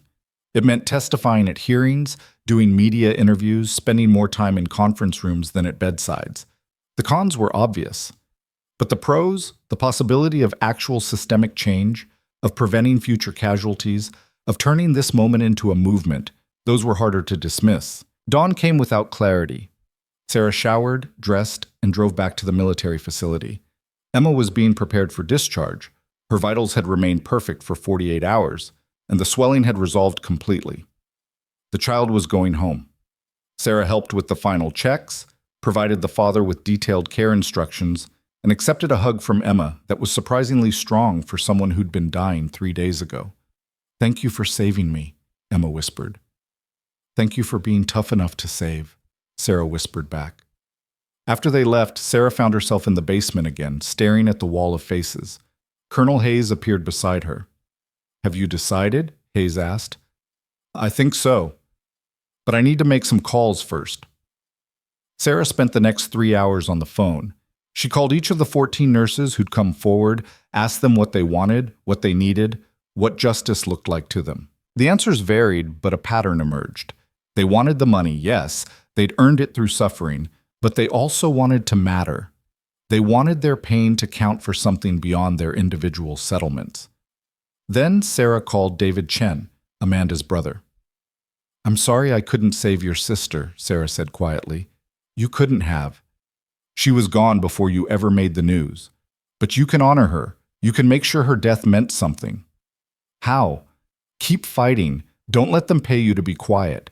Make enough noise that hospitals everywhere have to change, because they're afraid of becoming the next Clearwater. That's how you honor her. After that call, Sarah knew what she had to do. She called Thomas Graham. I'm rejecting the settlement offer. All of it. Silence on the other end. Then, Sarah, that's 7 figures you're walking away from. I know, but money won't change anything. I want a different deal, no confidentiality agreements, full transparency on all settlement terms. The hospital funds an independent investigation into every termination and disciplinary action from the past 15 years, conducted by outside reviewers with subpoena power. They establish a whistleblower protection fund managed by a third party, not by hospital administration. And they agree to support legislation in the state assembly requiring all hospitals to implement similar protections. They'll never agree to that. Then we go to trial, and we make sure every piece of dirty laundry gets aired in open court. Their choice. Graham was quiet for a moment. The other 13 might not follow you on this. They might take the money. That's their right, but I'm not taking it. Okay, I'll present your counteroffer, but Sarah, you just made this fight a lot harder and a lot longer. I know. Next, Sarah called Jennifer Park. I'll do it. I'll be the founding director of your organization, but I need something from you. Name it. I need all of us to reject the settlement. I need us to be united. If even one person takes the money and walks away, it undermines everything. Jennifer didn't hesitate. I'll make the calls. We're with you. The calls took hours. By the end, 12 of the 14 had agreed to reject the settlement and fight for Sarah's terms. 2 took the money, and Sarah couldn't blame them. They had families, mortgages, lives that had been derailed. They needed the security, but 12 was enough. Sarah informed Graham of the decision, then called Rebecca Torres at the Gazette. I have a story for you, Sarah said. The hospital offered us a settlement with gag clauses. We rejected it. I want you to report exactly what we're demanding instead, and why. The story went live 2 hours later. The response was immediate and explosive. Social media erupted with support. Healthcare workers from across the country started sharing their own stories of retaliation, creating an avalanche of testimonials. Within 6 hours, #NoMoreGagClauses was trending nationally. But the backlash came too. Hospital associations issued statements warning about unreasonable demands and attacks on medical institutions. Op-eds appeared arguing that Sarah was overreaching and damaging the healthcare system. Her social media filled with angry messages from people calling her greedy, attention-seeking, ungrateful. And then Marcus Brennan's attorney called a press conference. Sarah watched it live, her stomach tight with dread. Patricia Vance stood at a podium looking confident and aggressive. Dr. Brennan agreed to surrender his license and apologize as a gesture of good faith and a desire to avoid prolonged litigation. He believed Ms. Mitchell and the other nurses deserved closure. Instead, they've rejected a generous settlement and are now demanding terms that would effectively bankrupt the hospital and destroy healthcare delivery in this region. This isn't about justice, it's about revenge. Dr. Brennan is prepared to fight these unreasonable demands in court, and we're confident that when all the facts are presented, his reputation will be restored. The camera cut to questions from reporters. Vance fielded them smoothly, painting Sarah as vindictive and the nurses as greedy. Sarah's phone immediately started ringing. Graham, Jennifer, Hayes, reporters she'd never heard of. She ignored all of them and called General Price. I assume you saw, he said. They're going to fight. This is going to get ugly. It already is ugly. But you knew that when you made your choice. He paused. Do you regret it? Sarah thought about Amanda Chen, about the wall of 47 faces, about every healthcare worker who'd ever been punished for doing the right thing. No, she said. I don't. Good. Because I have some information you need to hear. The Department of Justice investigation into Brennan's research funding. It's moving forward. They found evidence of fraud exceeding $2 million. Federal charges are likely within the next few weeks. Sarah's breath caught. Does he know? His attorneys were informed this morning, which is why they called that press conference. They're trying to get ahead of it, Paint him as the victim before the criminal charges drop. Will it work? Not likely, but it's going to make the next few weeks brutal for everyone involved. Are you ready for that? Sarah looked around her empty apartment, at the life she'd built and lost, and was building again into something she didn't recognize yet. I don't have a choice anymore, she said quietly. The next morning, Sarah returned to the military facility for her first official day as trauma consultant. Colonel Hayes had arranged for her to review protocols at 3 different bases, starting with a briefing on their pediatric trauma procedures. The conference room was full of military physicians, nurses, and medics. Sarah stood at the front, suddenly aware that these people were looking at her as an expert, as someone who'd done the impossible. I'm not here to tell you how to do your jobs, she started. I'm here to share what I learned from a situation where everything went wrong and we somehow made it right. The truth is, most of what I did with Emma wasn't textbook. It was improvisation based on years of experience and a willingness to trust my instincts over protocol. A young Army doctor raised his hand. How do we know when to deviate from protocol? You don't, not for certain, but you learn to recognize the situations where following the rules will kill your patient. And in those moments, you have to be brave enough to make the call and live with the consequences. The session went for 3 hours. Sarah answered questions, walked through her decision-making process, demonstrated techniques on simulation mannequins. It felt good to be teaching, to be focusing on the medicine instead of the politics.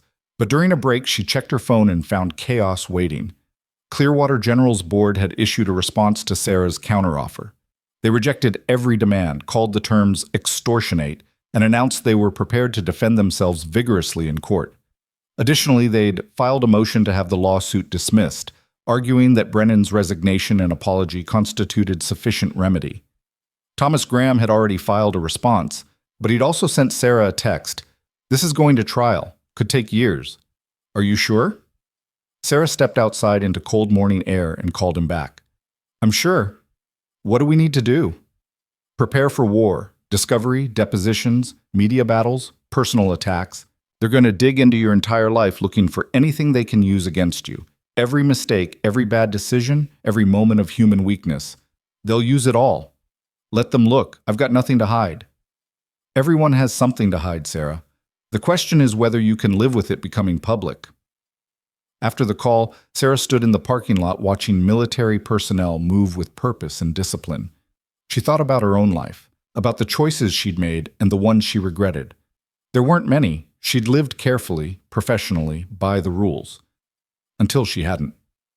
Her phone buzzed with an incoming call. Unknown number, but the area code was local. She answered. Ms. Mitchell, this is Dr. Raymond Kemp. We met briefly the night you saved Emma. I was one of the physicians who failed. Sarah remembered him. The Hopkins surgeon, reputation preceding him, looking devastated when she'd succeeded where he couldn't. Dr. Kemp, what can I do for you? I wanted to let you know that I've been asked to serve as an expert witness for the hospital against you. Sarah's stomach dropped. I see. I'm calling because I'm going to decline. What you did that night was extraordinary, and I won't be part of any effort to diminish it. But I also wanted to warn you, they're going to find someone else, someone with credentials and reputation who's willing to testify that your actions were reckless, that you got lucky, that you endangered the patient. It won't be true, but it'll sound convincing to a jury. Why are you telling me this? Because you deserve to know what's coming, and because I've spent my entire career building a reputation, and I don't want that reputation to include participating in an injustice. He paused. Good luck, Ms. Mitchell. You're going to need it. The call ended. Sarah stood alone in the parking lot, feeling the weight of what she'd started pressing down on her shoulders. Inside, Colonel Hayes was waiting. Bad news? Hayes asked, reading Sarah's expression. Just reality. Sarah straightened her shoulders. What's next on the schedule? They spent the rest of the day in meetings and training sessions. Sarah threw herself into the work, grateful for the distraction. But in quiet moments, she felt the pressure building, the lawsuit, the media attention, the expectations of everyone watching. That evening, Sarah attended a virtual meeting with the 12 nurses who'd rejected the settlement. They gathered on a video call, faces tired but determined. The hospital's playing hardball, Jennifer said. My attorney says they're going to try to separate us, make individual deals to divide us. We need to commit to staying together.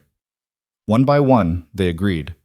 But Sarah could see the fear in their eyes, the uncertainty. These were people who'd already lost everything once. Asking them to risk it again wasn't fair. I want you all to know, Sarah said quietly, that if anyone needs to walk away, I understand. This fight is going to get harder before it gets better. Your mental health, your families, your futures, those matter more than any principle. If you need to take a settlement, do it. No judgment. Michael Torres spoke up. That's exactly why we can't walk away. Because if we do, the next person who tries to stand up will be alone, and they'll lose. We stay together or we're just prolonging the inevitable. The meeting ended with renewed commitment, but Sarah couldn't shake the feeling that she was leading these people into a battle some of them wouldn't survive. Over the next week, the situation escalated rapidly. The Department of Justice announced formal charges against Marcus Brennan, 2 counts of federal research fraud, 3 counts of wire fraud, 1 count of making false statements. The indictment was detailed and damning, describing a scheme where Brennan had falsified research data to secure defense contracts, then overbilled the government for work that was never completed. Brennan's attorney held another press conference calling the charges politically motivated and retaliation for his lawsuit against Ms. Mitchell and the military. No one believed it. But the criminal charges changed everything. Suddenly, this wasn't just about wrongful termination and hospital politics. This was about a corrupt physician who defrauded the government while destroying careers and endangering patients. Sarah watched the news coverage with mixed feelings. Brennan deserved everything coming to him, but the spectacle of his public destruction was harder to celebrate than she'd expected. Her phone rang. David Chen. I wanted you to know, he said, his voice thick with emotion, that the DOJ contacted me. They're investigating whether Amanda's termination was related to her discovery of some of the research irregularities. If it was, they might add retaliation charges. My sister might finally get justice. I'm glad, Sarah said softly. This is because of you. All of it. Thank you. But Sarah didn't feel like someone deserving of thanks. She felt like someone who'd accidentally triggered an avalanche and was now trying desperately not to be buried by it. 2 days later, Sarah was in the middle of a protocol review at a naval facility when Colonel Hayes pulled her out of the meeting. You need to come with me, now. They drove in silence to an office building Sarah didn't recognize. Inside, General Price was waiting with 2 people in suits, FBI agents, Sarah realized with a jolt of adrenaline. Ms. Mitchell, the older agent said, I'm Special Agent Lisa Martinez. We need to talk to you about your termination from Clearwater General and your subsequent actions. Sarah's mouth went dry. Am I under investigation? No. We're investigating whether hospital administrators knew about Dr. Brennan's fraud and used terminations to silence potential whistleblowers. Your case is central to that investigation. We need to know everything, what you saw, what you reported, who you talked to. For the next 4 hours, Sarah answered questions. No, she hadn't known about the research fraud specifically. Yes, she'd noticed irregularities in supply ordering and patient billing. Yes, she'd reported concerns to her supervisors who'd dismissed them. Yes, she'd been warned multiple times to stay in her lane and not ask questions above her pay grade. The agents took notes, asked follow-ups, probed deeper. By the time they finished, Sarah's head was pounding. One more thing, Agent Martinez said as they were wrapping up. Doctor, Brennan's attorney is claiming you colluded with military officials to fabricate the emergency that led to the helicopter extraction. They're suggesting Emma's case was staged to make you look heroic. Sarah stared at her. That's insane. That child was dying. We know, but they're desperate, and desperate people say desperate things. I need you to be prepared. They're going to attack your credibility in every way possible. After the agents left, Sarah sat with General Price in his office. This is spiraling, she said quietly. It's exploding, Price corrected, but in the right direction. Every investigation that opens, every charge that's filed, every piece of corruption that's exposed, it all validates what you did. It proves you weren't being insubordinate or reckless. You were standing against a system that was fundamentally broken. I just wanted to save a kid's life. And you did. Multiple kids. But you also exposed something bigger than you realized. That's not your fault. It's just where we are. Sarah left the meeting feeling unmoored. She drove back to her apartment and found a package waiting at the door. No return address. Inside was a folder containing photographs, surveillance photos of Sarah entering the military facility, talking to Colonel Hayes, meeting with the FBI agents. Attached was a note typed on plain paper. Back off, or these go to the media with a story about military conspiracy and fraud. You have 48 hours. Sarah's hand shook as she called Thomas Graham. Someone's threatening me, trying to intimidate me into dropping the lawsuit. Bring me everything. Don't touch it anymore. Fingerprints. And Sarah? This means they're scared. They wouldn't threaten you if they thought they could win fairly. That night, Sarah couldn't sleep. She lay in bed staring at the ceiling, wondering how her life had turned into this. FBI investigations, federal fraud charges, anonymous threats, media wars. All because she'd performed a cricothyrotomy in a parking lot 6 months ago. Her phone buzzed at 2:34 a.m. A text from an unknown number. The photos are nothing compared to what we'll release next. Final warning. Sarah stared at the message, anger replacing fear. She typed back, "Release whatever you want. I'm not backing down." The response came immediately. "Your choice. Don't say we didn't warn you." The next morning, Sarah woke to her phone exploding with notifications. Someone had leaked her personnel file from Clearwater General, all 23 years of it. Every write-up, every reprimand, every negative performance review. Most of it was minor, instances where she'd questioned a physician's order, times she'd gone over a supervisor's head, moments where she'd been difficult or uncooperative. The conservative media seized on it immediately. Headlines screamed about her pattern of insubordination and history of conflicts with authority. Op-eds questioned whether she was really a hero or just someone who'd lucked into good timing. Sarah watched the narrative shift in real time. Yesterday, she'd been the brave nurse who stood up to corruption. Today, she was being painted as a problem employee with a chip on her shoulder. Jennifer Park called, her voice tight with anger. "They did the same thing to me. My file is all over the internet. They're trying to destroy our credibility before trial." "It's going to work," Sarah said quietly, "only if we let it. We need to get ahead of this. Own the narrative." Within hours, all 12 nurses had posted their personnel files publicly, along with detailed explanations of every incident. The message was clear. Yes, they'd been written up. For saving patients, for questioning dangerous practices, for refusing to stay silent. The counter-narrative built slowly but steadily. Healthcare workers nationwide started posting their own write-ups, their own reprimands for doing the right thing. What was meant to destroy Sarah's credibility instead became proof of everything she'd been saying. But the damage was real. Sarah could feel public opinion shifting, fragmenting. Some people saw her as a hero. Others saw her as a troublemaker. The clean narrative had gotten complicated. That afternoon, Sarah met with Thomas Graham to prepare for depositions. "They're going to be brutal," he warned. "They'll ask about every incident in that file, every conflict, every disagreement, every time you questioned authority. They'll try to paint you as someone who's impossible to work with." "What do I say?" "The truth. You questioned orders when patient safety was at risk. You challenged protocols when they were outdated or dangerous. You advocated for vulnerable people who couldn't advocate for themselves. That's not being difficult. That's being a good nurse." The first deposition was scheduled for the following week. Sarah spent her evenings preparing, reviewing her own history, trying to remember incidents from years ago. But 2 days before the deposition, everything changed again. Sarah was conducting a training session at the military facility when Colonel Hayes interrupted. "Turn on the news, right now." On the screen was a press conference. But it wasn't from Brennan's team or the hospital. It was from the Department of Health and Human Services. A woman in a dark suit stood at a podium. "Following extensive investigations triggered by the Clearwater General Hospital case, we've identified systemic patterns of retaliation against healthcare workers across the country.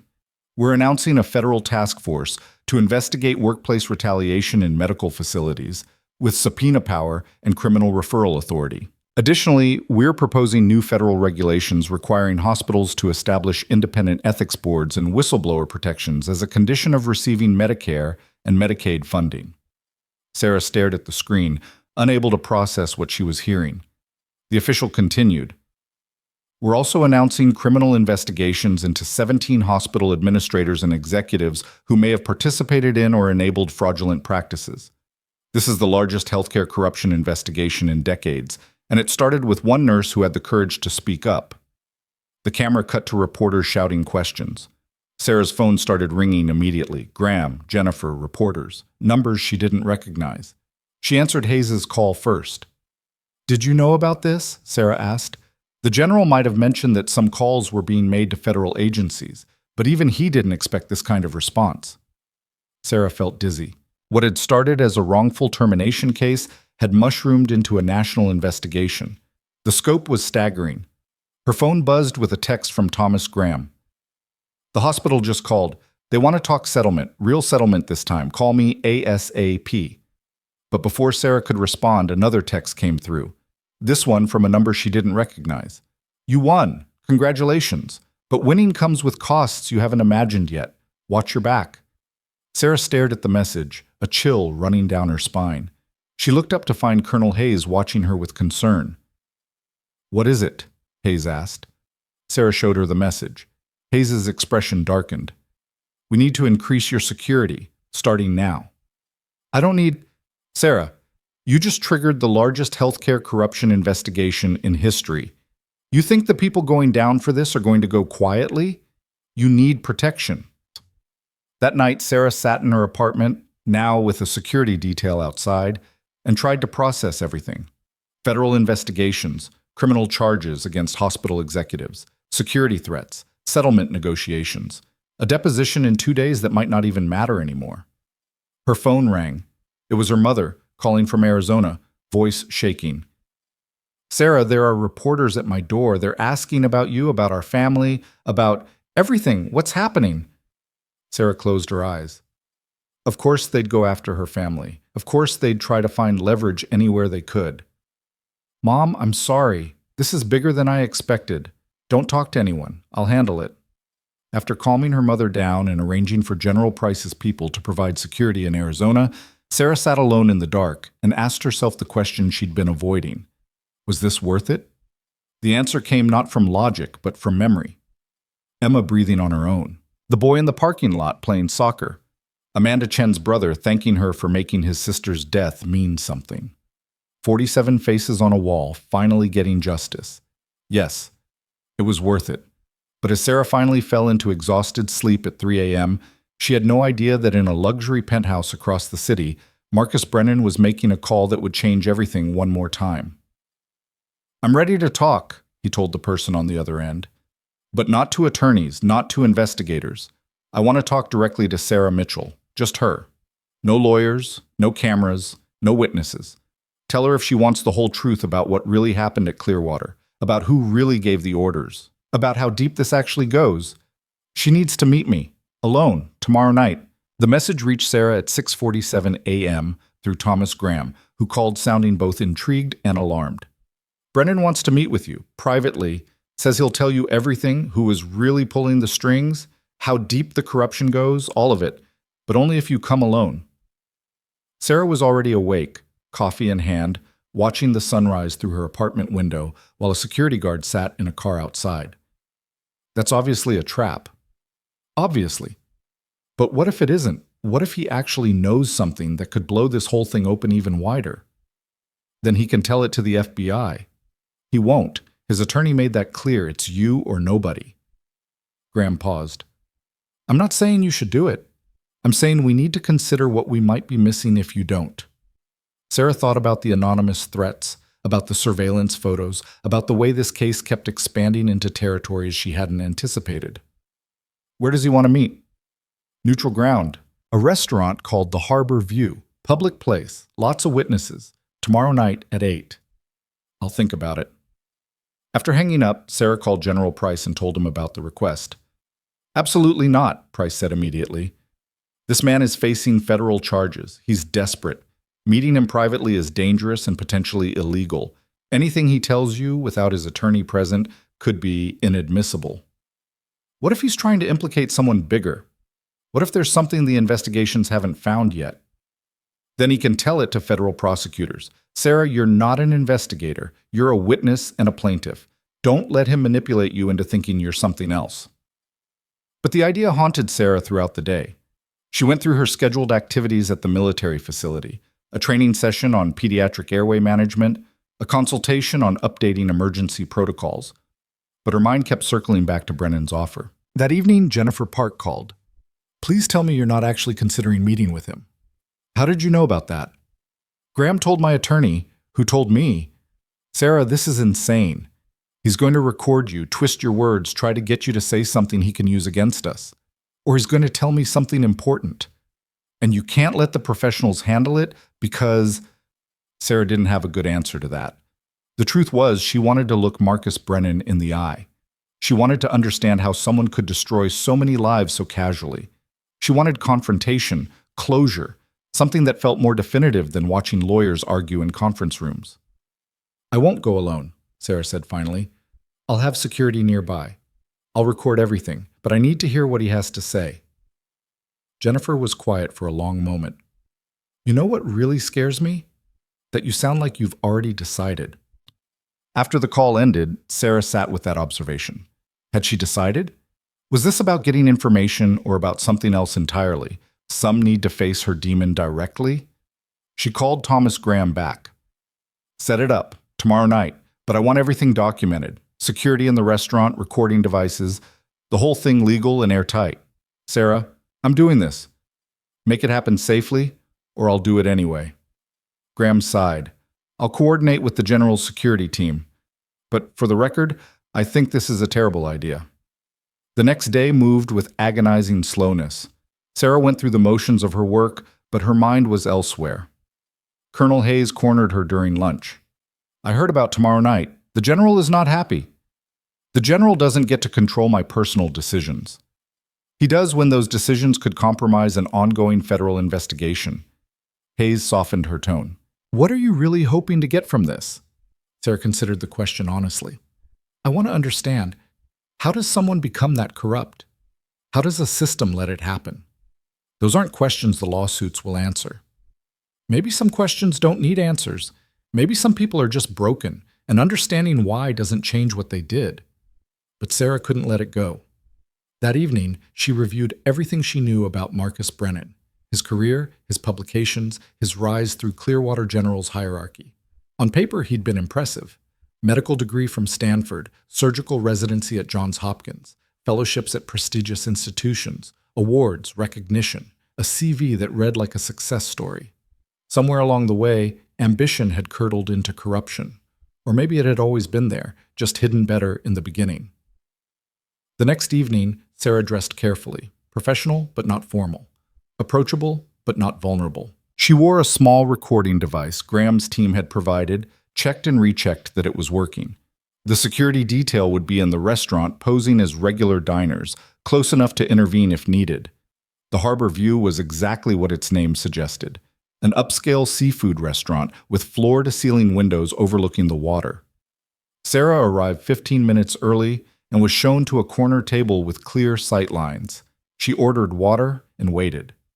Marcus Brennan arrived precisely at 8. He looked different than he had during his public appearances, smaller somehow, diminished. The arrogance was gone, replaced by something that looked almost like fear. He sat down across from Sarah without offering to shake hands. Thank you for coming, he said quietly. Your attorney know you're here? No, this conversation is off the record, off the books, and probably incredibly stupid on my part. He ordered scotch from the waiter, then turned back to Sarah. I'm not going to apologize. You wouldn't believe me anyway. You're right. I wouldn't. I'm here because you need to know something before this goes any further. I wasn't working alone. I wasn't even calling the shots. Sarah kept her expression neutral. The investigations will figure that out. No, they won't, because the people really responsible have layers of insulation. I was the face, the name on the papers, but the decisions about who to target, who to destroy, those came from higher up. Who? Brennan took a long drink. The hospital's board chair, Martin Castellano, the CFO, Richard Webb, and someone you've never heard of, a private equity firm called Meridian Healthcare Partners. They acquired controlling interest in Clearwater 5 years ago. Everything that's happened since then has been about one thing: maximizing profit. Sarah had heard whispers about private equity in healthcare, but had never connected it to her situation. What does that have to do with firing nurses? Everything. Meridian's model is simple: cut costs, increase revenue, flip the hospital for profit in 3 to 5 years. Labor costs are the biggest expense, so they target the highest paid staff. But you can't just fire experienced nurses and doctors without cause: unions, lawsuits, bad publicity. So you create cause by making their work environments impossible. Exactly. Write them up for minor infractions. Create conflicts. Document everything. Then when they finally push back or make a mistake, you have justification. It's all legal, all documented, all defensible. Brennan leaned forward. I was told to reduce nursing costs by 15% annually. I did what I was told.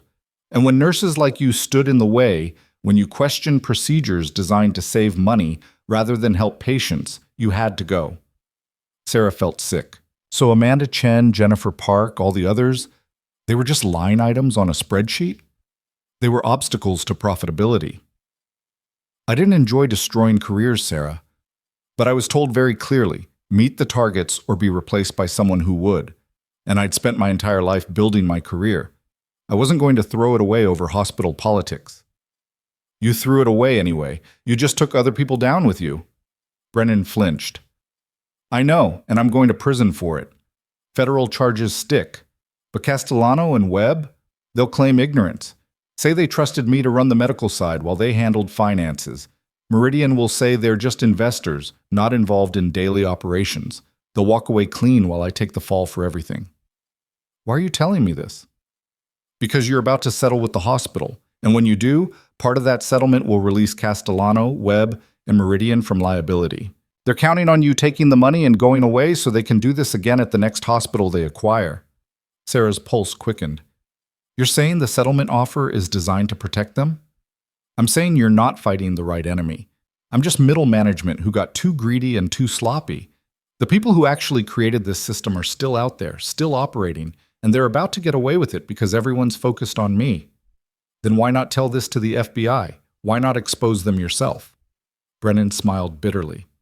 Because I signed ND as that would trigger massive financial penalties if I breached them. Because my attorney says cooperating against Meridian would invalidate my plea deal. Because I'm already destroyed, adding them to the pile doesn't help me. But you? You could shine a light on this that I can't. Sarah studied him carefully. This could all be manipulation, a desperate man trying to spread blame, to make himself look like a victim instead of a perpetrator. But it could also be true. And if it was true, settling with the hospital would let the real architects of this system escape completely. What exactly are you asking me to do? Reject the settlement. Force this to trial. Discovery will expose Meridian's involvement, their internal documents, their communications with Castellano and Webb. All of it will come out. It'll be ugly and expensive, and they'll fight you with everything they have. But it's the only way to actually change anything. I've already rejected their settlement offers. You rejected the first offers, but they're about to come back with something much bigger, enough money to make even the most principled person think twice. When they do, I need you to remember this conversation. Remember that accepting their money means letting them do this again somewhere else. The waiter appeared with menus. Brennan waved him away. I'm not staying. This was all I came to say. He stood, then paused. For what it's worth, you were right that day. The kid you saved without permission? That's what medicine is supposed to be. I forgot that somewhere along the way. Don't let them make you forget it too. He walked out, leaving Sarah alone at the table. She sat in stunned silence for a moment, then caught the eye of one of Price's security team members across the room. He nodded slightly. Everything had been recorded. Sarah left cash for the water and walked outside. The security detail followed at a discreet distance. She made it halfway to her car before her phone rang. Thomas Graham. The hospital just sent over a new settlement proposal. Sarah, you need to see this in person. Can you come to my office right now? 40 minutes later, Sarah sat in Graham's conference room staring at a document that made her previous rejections look almost quaint. The hospital was offering $12 million each to all 12 remaining plaintiffs, plus an additional $10 million to fund the whistleblower protection organization Jennifer had proposed, plus comprehensive health care for life, plus public apologies, plus the reforms they'd originally demanded. "This is everything we asked for," Jennifer said via video call, her face on the conference room screen. She was crying. "This is more than everything." Michael Torres was on the call too. "We could actually win. Take the money, start fresh, and know we changed something." Graham walked Sarah through the details. "It's legitimate. No gag clauses, no restrictions on speaking publicly, no admission of wrongdoing, but a commitment to change. If we reject this, we're looking at 3, maybe 5 years of litigation. We might win more. We might lose everything. This is a guaranteed victory." Sarah thought about Brennan's words, about Meridian Healthcare Partners, about Martin Castellano and Richard Webb, about the system that would continue operating if they accepted this deal. "Who's financing the settlement?" she asked. Graham consulted the documents. "The hospital's insurance carrier, primarily. Some from operational funds. Why? Does Meridian Healthcare Partners contribute anything?" "They're not mentioned. They're technically just investors, not operators, so they're not parties to the lawsuit." "And Castellano? Webb?" "As board chair and CFO, they're covered by the hospital's settlement. Once we accept, all parties are released from further liability related to these claims." Sarah stood and walked to the window. Below, the city spread out in lights and shadows. Somewhere down there, people were working in hospitals where the same thing was probably happening. Experienced staff being systematically pushed out to improve profit margins, patient care suffering while spreadsheets improved. "I need to talk to the FBI," Sarah said. Graham looked confused. "About what?" "About Meridian Healthcare Partners and whether they're part of the federal investigation." "Sarah, that's beyond the scope of our lawsuit. That's corporate finance, not workplace retaliation. It's all connected. The retaliation happened because of the financial pressure. If we settle now, we're letting the source of the problem walk away." Jennifer's voice came through the speaker, strained. "Sarah, I have 3 kids. I've been unemployed for 2 years. This money means I can buy a house, pay for their college, actually have a future. I can't throw that away chasing some bigger conspiracy." "I'm not asking you to. I'm asking for time. Let me talk to the FBI, see if there's an investigation into Meridian. If there isn't, if Brennan was lying or exaggerating, then we take the deal. But if there's something real there, if we settle now, we're cutting off that investigation before it can develop." "How long?" Michael asked. 1 week? Give me 1 week." The silence stretched. Finally, Jennifer spoke. 1 week. But Sarah, if you're wrong about this, if you're chasing shadows while real money sits on the table, I don't know if I can follow you anymore." After the call ended, Graham looked at Sarah with something between admiration and exasperation. "You're either the most principled person I've ever met, or you're self-sabotaging. I honestly can't tell which. Can you arrange a meeting with the FBI, specifically whoever's handling the Meridian angle of this?" "I'll try. But Sarah, $12 million. That's not a small thing to gamble with." That night, Sarah couldn't sleep. She lay in bed replaying Brennan's words, second-guessing everything. Was she being stubborn, prideful? Was she sacrificing other people's security for some abstract principle? But then she thought about Amanda Chen, who died because she'd fought alone and lost, about the 47 faces on that wall, about how many more walls like that existed in hospitals across the country. The next morning, Special Agent Martinez called. "Mr. Graham said you wanted to talk about Meridian Healthcare Partners. What do you know about them?"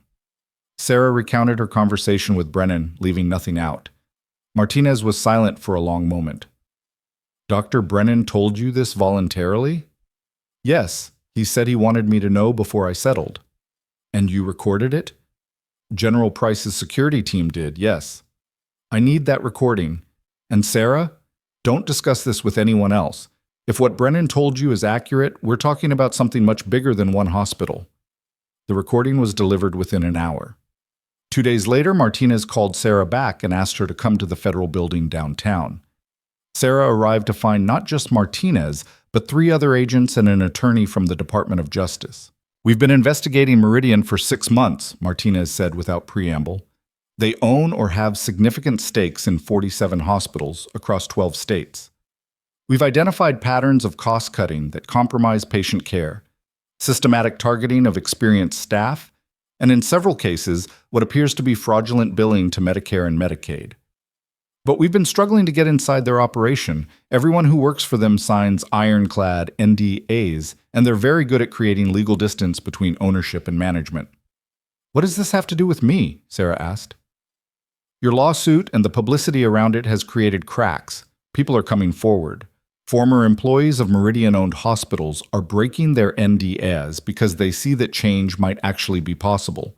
But if you settle now, that momentum dies. Meridian will weather this storm and keep operating exactly as they have been." The DOJ attorney spoke up. "We can't ask you to reject a settlement for the sake of our investigation. That's your decision. But I can tell you that what you do in the next few days will either shut down the largest healthcare fraud scheme we've seen in decades or let it continue." Sarah felt the weight of it pressing down on her shoulders. "What happens if I reject the settlement and your investigation fails? Those 12 people lose millions of dollars for nothing." "That's a risk," Martinez admitted. "But if the investigation succeeds, the penalties against Meridian could fund compensation for every affected worker at every hospital they've corrupted. We're talking hundreds of millions in restitution." "Could, might, possibly." Sarah shook her head. "I need something more concrete than that to ask people to sacrifice guaranteed money." The DOJ attorney leaned forward. "What if we could freeze the settlement offer? Make sure it stays available even if you delay accepting it while our investigation proceeds." "Can you do that?" "We can try. No promises. But if the hospital is facing an expanded federal investigation, they might be motivated to keep their current settlement offer on the table as insurance." Sarah left the federal building with her head spinning. She called an emergency video conference with all 12 plaintiffs that evening. "The FBI is investigating Meridian Healthcare Partners," she told them, "the company that owns Clearwater. They think the retaliation we faced was part of a pattern across dozens of hospitals. If we settle now, that investigation loses momentum. But if we hold out, we might be part of something that actually changes the entire industry." "Or we might end up with nothing," Jennifer said flatly. "Sarah, I want to believe in the bigger picture, but I'm 43 years old with no savings and 3 kids to feed. The bigger picture doesn't pay for groceries." Michael spoke up. "What if we compromise? Some of us take the settlement, some hold out to support the investigation." "That splits us," Sarah said. "Meridian's attorneys will use that against us. They'll say if the case was really strong, we'd all stand together. A divided front weakens everything." The debate went on for 2 hours. Voices were raised, tears were shed.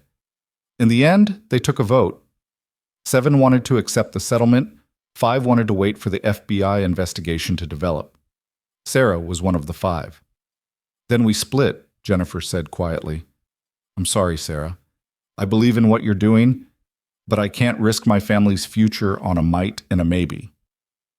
The 7 who wanted to settle contacted Graham and accepted the hospital's offer.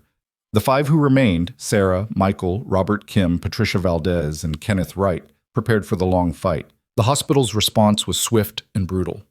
They withdrew the settlement offer for the remaining 5 and filed motions to dismiss their individual claims, arguing that the 7 who'd settled proved the hospital's good faith, and the remaining plaintiffs were simply holding out for more money.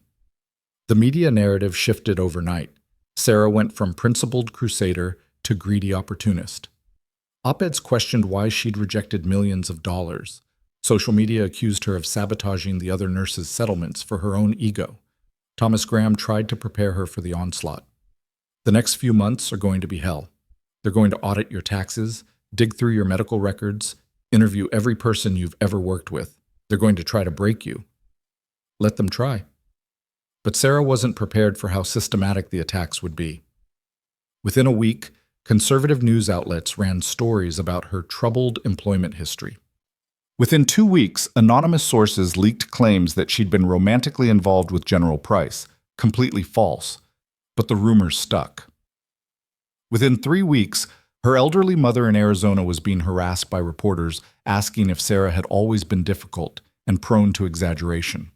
The 5 remaining plaintiffs held weekly video calls to support each other. They watched their lives be dissected publicly, their reputations questioned, their motives impugned. Patricia Valdez broke down crying during one call, saying she couldn't take it anymore. Kenneth Wright admitted he was seeing a therapist twice a week to cope with the stress, but they held together. Meanwhile, the FBI investigation accelerated.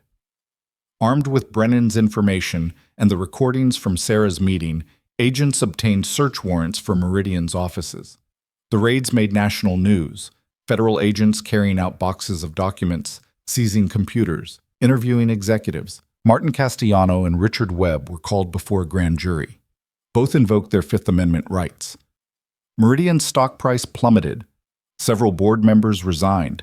And critically, employees at other Meridian-owned hospitals started coming forward with their own stories of systematic retaliation and cost-cutting that endangered patients. The pattern was undeniable now. What had happened at Clearwater wasn't an isolated incident. It was corporate policy. 4 months after Sarah rejected the settlement, Special Agent Martinez called with an update. We're preparing indictments, 23 executives and administrators across Meridian's network. Charges ranging from healthcare fraud to racketeering. This is going to be one of the largest white-collar prosecutions in the healthcare sector's history. What about Castellano and Webb? They're targets. We're building the case carefully, but we'll get them. And Meridian itself? The company will likely face criminal charges and civil penalties that could exceed $2 billion. If convicted, they'll be barred from operating healthcare facilities. Their entire portfolio will have to be sold. Sarah sat with that information.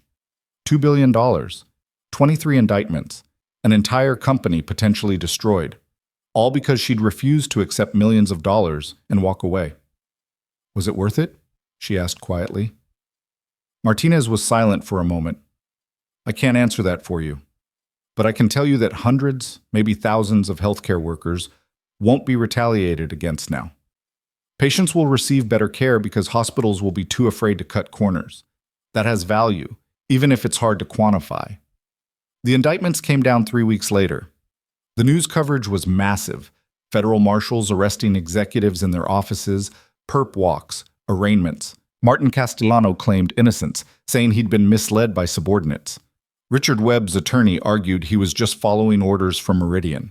Meridian's CEO claimed the company's policies had been misapplied by overzealous administrators. No one believed any of it. The discovery process in Sarah's remaining lawsuit became a feeding frenzy for journalists.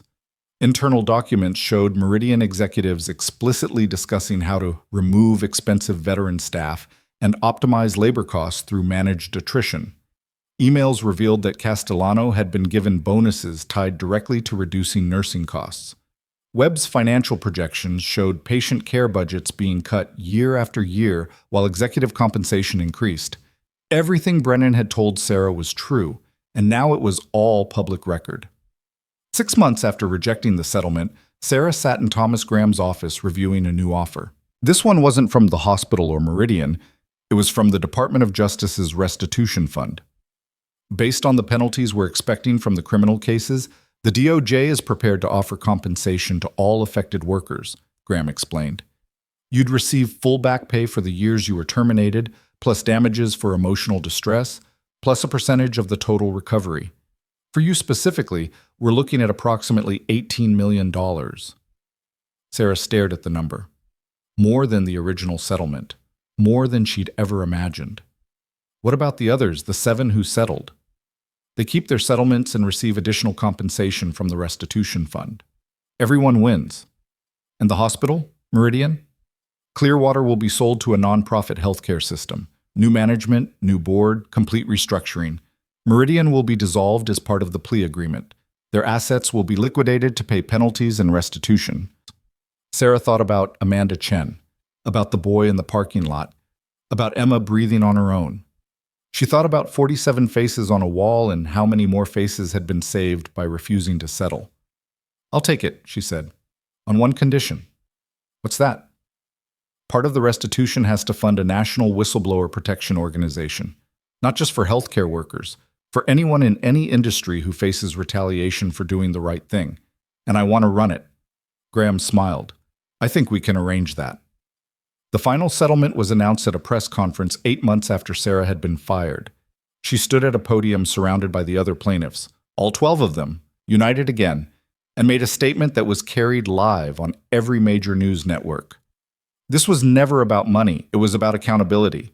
It was about making sure that the people who corrupt our healthcare system face consequences. It was about protecting the next nurse, the next doctor, the next person who sees something wrong and has the courage to speak up. Today, we can say that courage was rewarded, and that the powerful people who thought they were untouchable learned they were wrong. Questions came rapid fire. Sarah answered them calmly, confidently, no longer the person who'd walk through rain with a cardboard box, but someone who'd fought the system and won. After the press conference, General Price approached her. "Congratulations, you just changed healthcare in this country." "We'll see. Change is easy to promise, hard to maintain." "That's why you're starting the organization, to keep the pressure on." He handed her an envelope. "This is from Emma's father. He wanted you to have it."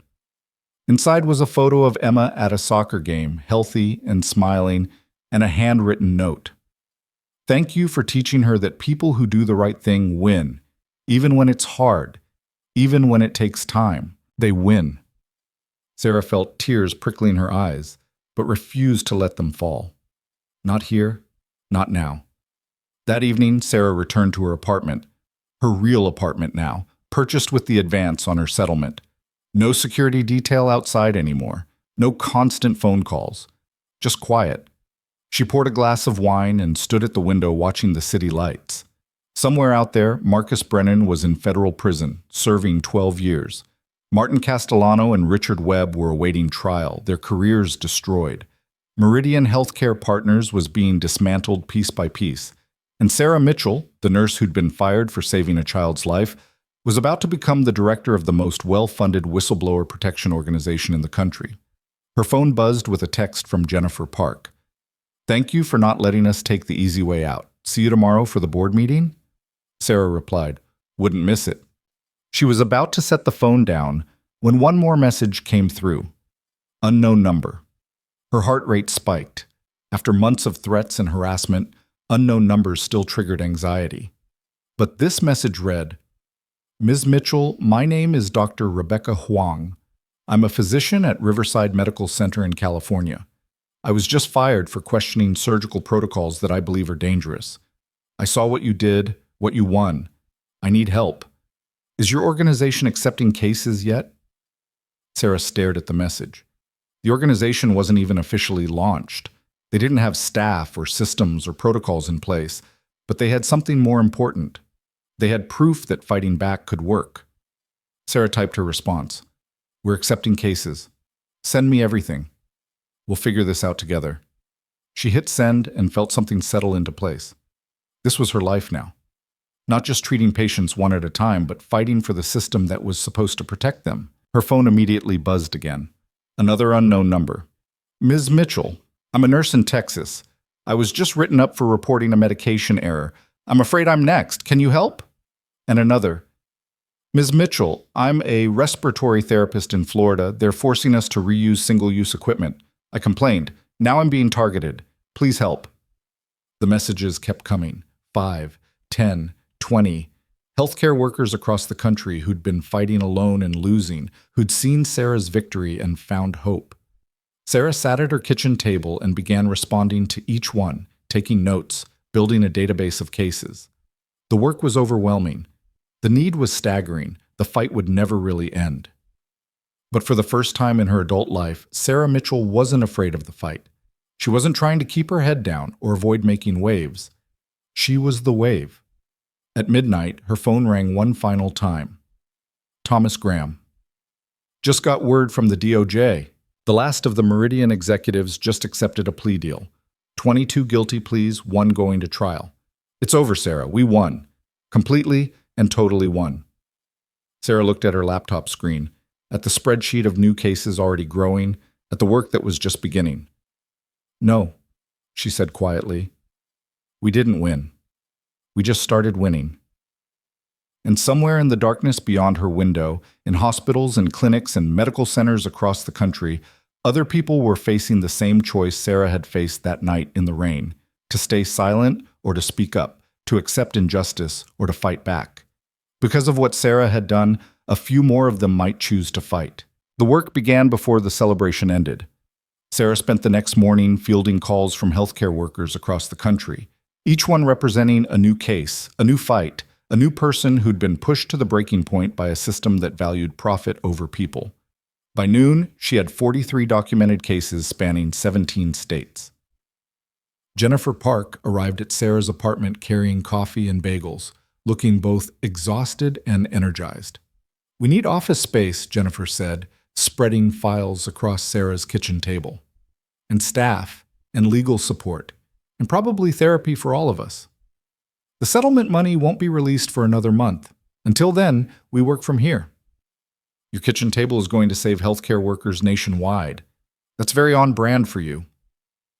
They spent the day building infrastructure, setting up a hotline, creating intake procedures, establishing a secure database. Michael Torres joined them in the afternoon, bringing spreadsheets and organizational frameworks. By evening, they'd created the skeleton of something that might actually work. At 7:43 p.m., Sarah's phone rang. Special Agent Martinez. "Thought you'd want to know. Martin Castellano just entered a guilty plea. 42 months in federal prison, forfeiture of all assets, permanent ban from healthcare administration. He gave a statement." "What did he say?" "That he was sorry, that he'd let financial pressure override his judgment, that he took full responsibility." Martinez paused. "It was surprisingly genuine. Or he's a very good actor. Doesn't matter which. He's still going to prison." "Yes, he is. And Sarah? Richard Webb is expected to plead tomorrow. This thing is really over." After the call, Sarah stood at her window watching night settle over the city. The fight that had consumed her life for nearly a year was ending, not with dramatic courtroom speeches or climactic confrontations, but with paperwork and plea deals and people accepting consequences. It felt anticlimactic. It felt perfect. The next week passed in a blur of activity. The 5 remaining plaintiffs officially incorporated their organization. They called it the Sentinel Project, named after healthcare workers who stood watch over patient safety. Jennifer became executive director. Michael handled operations. Robert Kim managed documentation and research. Patricia Valdez led legal coordination. Kenneth Wright focused on outreach. And Sarah became president, the public face, the person whose name opened doors and commanded attention. Their first official case was Dr. Rebecca Huang in California. Sarah flew out to meet her, accompanied by Thomas Graham and a team of attorneys they'd retained. Rebecca was 34, brilliant, and terrified. "They're saying I falsified records," Rebecca explained in her small apartment surrounded by boxes of documentation. "I didn't. I documented exactly what I saw, that the surgical chief was rushing procedures, cutting corners, and patients were suffering complications at twice the expected rate. When I reported it, suddenly my documentation is being questioned." Sarah reviewed the files. The pattern was familiar, a competent physician being systematically discredited for threatening someone more powerful. "We'll handle this," Sarah said. "You're not alone anymore." They filed complaints with the state medical board, the hospital's ethics committee, and the Joint Commission. They held a press conference highlighting Rebecca's case as an example of ongoing retaliation. They made noise. Within 2 weeks, the hospital placed the surgical chief on administrative leave pending investigation. Within a month, Rebecca was offered full reinstatement with back pay. Within 6 weeks, the surgical chief resigned before he could be terminated. The Sentinel Project's first victory. More cases followed. A nurse in Texas who'd reported dangerous staffing levels. A physician assistant in Georgia who'd questioned pharmaceutical kickbacks. A respiratory therapist in Oregon who documented equipment failures being hidden from regulators. Each case followed a similar pattern: retaliation, intimidation, systemic pressure to stay quiet. And each case ended with the Sentinel Project winning. Not every fight was quick or easy. Some took months. Some required litigation. Some ended with settlements, others with firings and criminal charges. But they won more than they lost, and even the losses established precedents and created publicity that made hospitals think twice about retaliation. 6 months after the organization launched, Sarah stood in a congressional hearing room in Washington, D.C. She'd been called to testify before the Senate Committee on Health, Education, Labor, and Pensions about healthcare worker protections. The room was packed with reporters, advocates, and industry representatives. Senator Patricia Morrison led the questioning. Ms. Mitchell, you've become something of a symbol for healthcare workers standing up to corruption. In your experience, how widespread is the problem of retaliation against medical professionals who report safety concerns? Sarah leaned toward the microphone. Senator, in the past 6 months, the Sentinel Project has received over 1,200 complaints from healthcare workers across all 50 states. 1,200 people who faced retaliation for trying to protect patients. And those are just the ones who found us and were brave enough to come forward. For every person who reports, there are probably 10 who stay silent because they're afraid. What do you believe is the solution?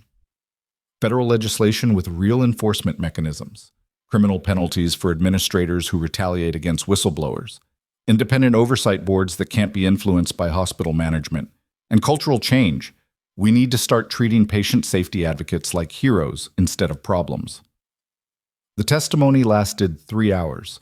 Sarah answered every question with data, with stories, with the kind of calm authority that came from having lived through the worst and survived. After the hearing, Senator Morrison approached her privately. That was powerful testimony. We're drafting legislation now, the Healthcare Worker Protection Act. I'd like you to consult on it. I'm a nurse, not a policy expert. You're exactly the kind of expert we need.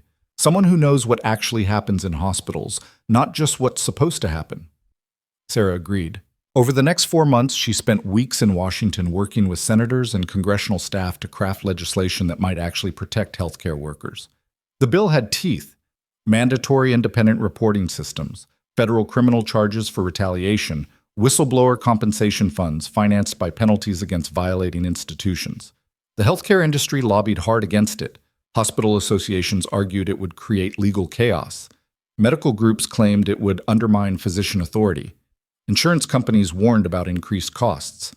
But Sarah had something they didn't: 1,200 stories of real people who'd been destroyed for doing the right thing. She testified. She did media interviews.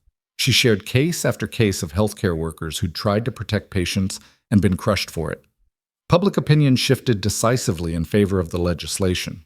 The Healthcare Worker Protection Act passed the Senate 67-33 and the House 284-151. The president signed it into law on a Tuesday afternoon in February, with Sarah standing directly behind him as he put pen to paper. This law exists because one nurse refused to accept injustice, the president said during the signing ceremony. Sarah Mitchell lost her job for saving a child's life. Instead of accepting that loss, she fought back and exposed a system of corruption that was harming patients and healthcare workers across this country. Today, we honor her courage by ensuring that future healthcare workers won't face the same retaliation she did. Sarah stood in the Rose Garden surrounded by the senators and representatives who'd championed the bill, by healthcare workers who'd shared their stories, by the other members of the Sentinel Project who'd helped build something larger than any of them. She thought about the rain, about the cardboard box, about walking away from Clearwater General, believing her career was over. She thought about how wrong she'd been, not about losing that career, but about what that loss would become. After the ceremony, Emma's father approached her. Emma was with him, now 8 years old, taller and healthy and vibrant. Emma wanted to be here, he said. She said you needed to see how she's doing. Emma hugged Sarah with the unselfconscious affection of a child who didn't fully understand what had happened but knew that Sarah was important. I play soccer now, Emma announced, and I'm really good at it. Of course you are. You're tough. Like you. Sarah felt her composure crack slightly. She blinked back tears and smiled instead. Yeah, like me. That evening, the Sentinel Project held a celebration at a restaurant in D.C. All 12 of the original plaintiffs were there, along with key staff members, attorneys, and supporters. Jennifer raised a glass for a toast. 1 year ago, we were unemployed, blacklisted, and being told we'd destroyed our own careers for being difficult. Today, we changed federal law. Today, we protected every healthcare worker in America. Today, we won so completely that our enemies don't even exist anymore. She turned to Sarah. None of this happens without you. Thank you for being stubborn enough to reject $12 million because you believed we could do better. Everyone raised their glasses. Sarah felt overwhelmed by gratitude and exhaustion and something that might have been pride. Later, she stepped outside for air. General Price found her there, leaning against the building, watching traffic pass. "You did it," he said quietly. "We did it. You made calls, applied pressure, used your position to protect me when I was vulnerable. I made a few phone calls. You changed the world." He handed her an envelope. "This came through official channels. Thought you should see it." Inside was a letter on Department of Defense letterhead. It was a formal commendation recognizing Sarah's contributions to military medical operations and requesting her continued service as senior trauma consultant with expanded responsibilities. "They want me to help redesign emergency medical protocols across all branches," Sarah said, reading quickly. "They want you to do for military medicine what you just did for civilian health care. Make it better. Make it accountable. Make it actually serve the people it's supposed to protect." Sarah folded the letter carefully. "I'll think about it." "You'll say yes. You're addicted to fixing broken systems now." He wasn't wrong. The next morning, Sarah flew back to her city. She still thought of it that way, even though she now split time between there and Washington. She went directly to the military facility where she'd first saved Emma, where Colonel Hayes had shown her the wall of 47 faces. The basement archive room had changed. The wall was still there, but it had been expanded. Now it showed not just the faces of those who'd been destroyed, but those who'd fought back and won. Rebecca Huang's photo was there, the Texas nurse, the Georgia PA, dozens of others. And in the center, larger than the rest, was a photo of Sarah herself, taken the day she'd testified before Congress. Beneath it, a plaque read, "Sarah Mitchell, started with one, changed everything." Colonel Hayes appeared beside her. "We're using this room for training now. Every new medical officer spends time here learning about the cost of silence and the power of speaking up. Your story is literally part of our curriculum." Sarah studied the wall, all those faces representing all those battles. Some won, some lost, all mattering. "How many new cases this week?" Hayes asked. 37. "We're expanding operations to handle the volume. Jennifer's hiring 10 more staff members." You're building an empire." "I'm building a defense system. There's a difference." Sarah spent the afternoon reviewing new cases, making calls, coordinating with attorneys across the country. The work was endless and exhausting, and exactly what she needed to be doing. At 4:17 p.m., her phone rang. A number she hadn't seen in nearly a year. Diane Carlson, the former board chair of Clearwater General. Sarah almost didn't answer, but curiosity won. "Ms. Mitchell, I hope I'm not disturbing you. I wanted to call personally to let you know that Clearwater General, or what it's become under new ownership, is implementing new protocols. We're naming our whistleblower protection program after you. The Sarah Mitchell Patient Safety Initiative. I know we don't deserve to use your name after what we did to you, but we hoped you might give us permission anyway." Sarah was quiet for a long moment. "Why are you really calling?" "Because I've spent the last year watching you turn our worst mistake into something that's saving lives nationwide. Because I want to believe that institutions can change, can be better. Because asking your permission feels like the smallest possible penance for what we did to you. You can use my name, on one condition. Name it. Every nurse who was forced out during Brennan's tenure gets a formal written apology and an offer of reinstatement at their previous salary, plus raises they would have received, not just the ones who sued, all of them. That's 47 people. I know exactly how many it is." Carlson was quiet. Then, "Done. I'll have the letters drafted this week." After the call ended, Sarah sat in silence. 47 people getting their careers back, their dignity restored, their sacrifices acknowledged. It wasn't enough. Nothing could give back the years that had been stolen, but it was something. That weekend, Sarah returned to the parking lot outside Clearwater General, where she'd saved the boy 6 months before all of this began. The hospital looked the same from the outside, but she knew everything inside had changed. New management, new culture, new commitment to actually protecting the people who protected patients. She stood on the exact spot where she'd performed that emergency cricothyrotomy, where she'd made the choice that had gotten her fired and started this entire cascade of consequences. A car pulled up. Sarah recognized the woman who got out, the mother of the boy she'd saved. "I thought I might find you here," the woman said. "I heard about the law you got passed. I heard about everything you've done. I wanted to say thank you. My son is 13 now, playing basketball, thinking about high school. He's alive because you didn't care about rules more than you cared about him." "How did you know I'd be here?" "Because I come here sometimes too, to remember, to be grateful." She paused.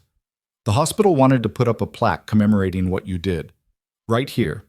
They asked if I'd approve it. I said only if you approved it first." Sarah looked at the pavement, at the spot where she'd worked in the rain with a scalpel and a pen, an absolute certainty that she was right. "No plaque," she said finally.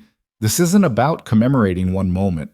It's about making sure the next person who does what I did doesn't get punished for it." The woman nodded. "I'll tell them you said that. They won't be surprised." After she left, Sarah stood alone in the parking lot as evening settled in.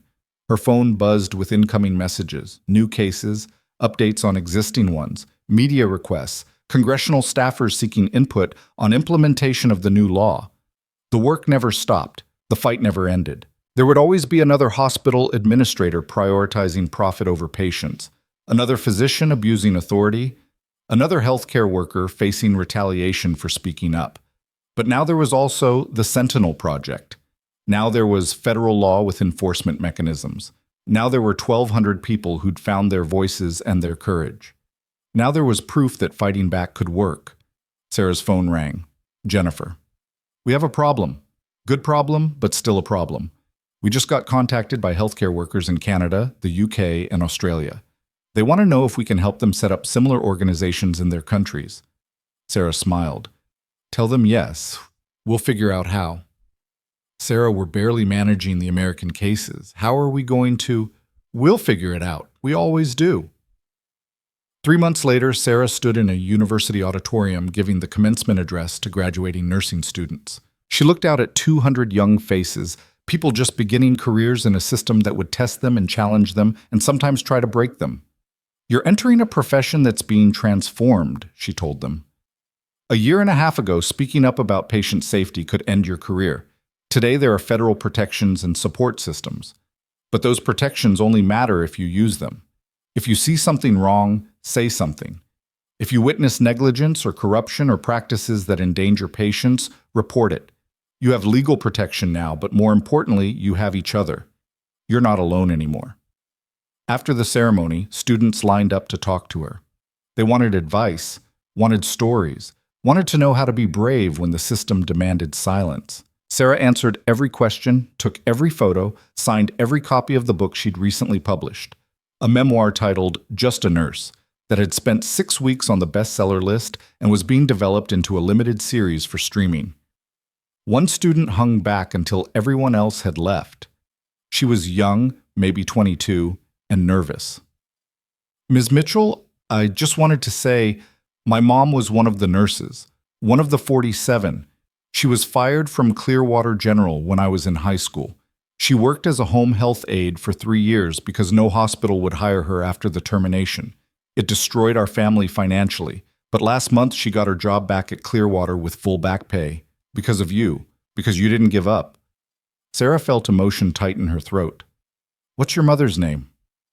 "Margaret Torres. She worked in oncology." Sarah remembered the file, remembered the story. Margaret Torres had reported that a physician was ordering unnecessary chemotherapy to boost billing. She'd been terminated for creating a hostile work environment. Your mother was right about what she reported. The physician was eventually charged with fraud. I know, she knows. But knowing you were right doesn't pay bills or feed kids or fix the years of struggle. The student's eyes filled with tears. I became a nurse because I watched my mom refuse to stop being one, even when she couldn't work in a hospital. I watched her care for patients in their homes with the same dedication she'd had in oncology. She taught me that this profession isn't about where you work, it's about who you are. But I also watched what the system did to her for telling the truth. And I was terrified that would happen to me too, until you changed everything. Sarah pulled the young woman into a hug. Tell your mother I remember her case. Tell her she was brave. Tell her she mattered. That night, Sarah returned to her apartment. She'd moved to a larger place, bought outright with settlement money, with room for a home office and space for the life she was building. She made tea and sat at her desk, reviewing cases and preparing for the next day's congressional briefing. Her phone buzzed with a video call. Emma's father. Sorry to bother you so late. Emma wanted to show you something. The camera switched to Emma, now in soccer uniform, holding a trophy. We won the championship, Emma announced, and I scored the winning goal. Dad says I'm tough like you. You're tougher than me, Sarah said, smiling. I just fixed your throat. You did all the hard work of healing. Will you come to my next game, please? Sarah checked her calendar, packed with meetings, testimony, case reviews, media appearances. She found a gap. Text me the details. I'll be there. After the call ended, Sarah stood at her window, looking out at the city lights. Somewhere out there, Margaret Torres was working her first shift back at Clearwater General. Somewhere, Rebecca Huang was performing surgery without fear of retaliation. Somewhere, 1,200 healthcare workers were sleeping better knowing they weren't fighting alone. And somewhere, in hospitals and clinics across the country and around the world, other people were facing the same impossible choice Sarah had faced that rainy night: to stay silent or speak up, to accept injustice or fight back. Because of what Sarah had built, more of them would choose to fight. More of them would win. More patients would be protected. More careers would be saved. The work wasn't finished. It would never be finished. But it was working. Sarah's phone lit up with one more message, from Marcus Brennan's attorney. She almost deleted it unread, but something made her open it. Ms. Mitchell, Dr. Brennan asked me to forward this to you. He wanted you to know. Attached was a scan of a handwritten letter. Sarah, I'm writing from federal prison where I'll spend the next 10 years. I don't expect forgiveness, and I'm not asking for it. But I wanted you to know that I've been teaching a medical ethics course for inmates who are healthcare professionals. There are 17 of us here who are convicted of various forms of medical fraud or abuse. I tell them your story, about the nurse I fired for saving a child, about how you could have taken the money and disappeared, but instead you kept fighting until you exposed everything. I tell them that you're the kind of healthcare professional I pretended to be but never was. I tell them that if they get out and return to medicine, they should ask themselves one question when facing difficult decisions. What would Sarah Mitchell do? I know I destroyed lives. I know I can't fix that. But maybe I can prevent the next person from making my mistakes. That's all I have left. Marcus Brennan. Sarah read the letter twice, then saved it in a file labeled Closures. She didn't know if Brennan's remorse was genuine or performance, didn't know if his prison teaching would actually prevent future corruption, but she knew that even people who'd done terrible things could still contribute something meaningful if they chose to. The next morning, Sarah woke early and went for a run through the city streets. She passed Clearwater General, now flying a new banner, Clearwater Community Hospital, a place where patient safety comes first. She passed the parking lot where she'd saved the boy. She passed the street corner where the helicopters had landed. Every landmark was a reminder of how far she'd come from that night in the rain. At the Sentinel Project's office, they'd moved into a proper building downtown, 3 floors of dedicated space. Sarah found her team already at work. Jennifer coordinating with attorneys across the country. Michael analyzing data on retaliation patterns. Robert building cases. Patricia preparing for hearings. Kenneth managing a media strategy that kept healthcare worker protections in the national conversation. Morning meeting in 10, Jennifer called out. We've got 5 new cases that need immediate attention and 3 congressional offices requesting testimony. Sarah poured coffee and joined the team in the conference room. They reviewed cases, assigned resources, made decisions that would affect people's lives and careers. The work was intense and constant and absolutely essential. At noon, Sarah had lunch with Colonel Hayes and General Price to discuss expanding military medical protocols based on the Sentinel Project's findings. At 3, she did a podcast interview about the implementation of the Healthcare Worker Protection Act. At 5, she reviewed legal briefs for 3 ongoing cases. At 7, she attended a fundraiser for the Sentinel Project, shaking hands with donors who wanted to support the mission, who believed that healthcare workers deserved protection. At 9, exhausted and satisfied, Sarah finally headed home. She stood in her apartment, looking at the framed photo on her wall, the original picture from her first day at Clearwater General, 24 years ago.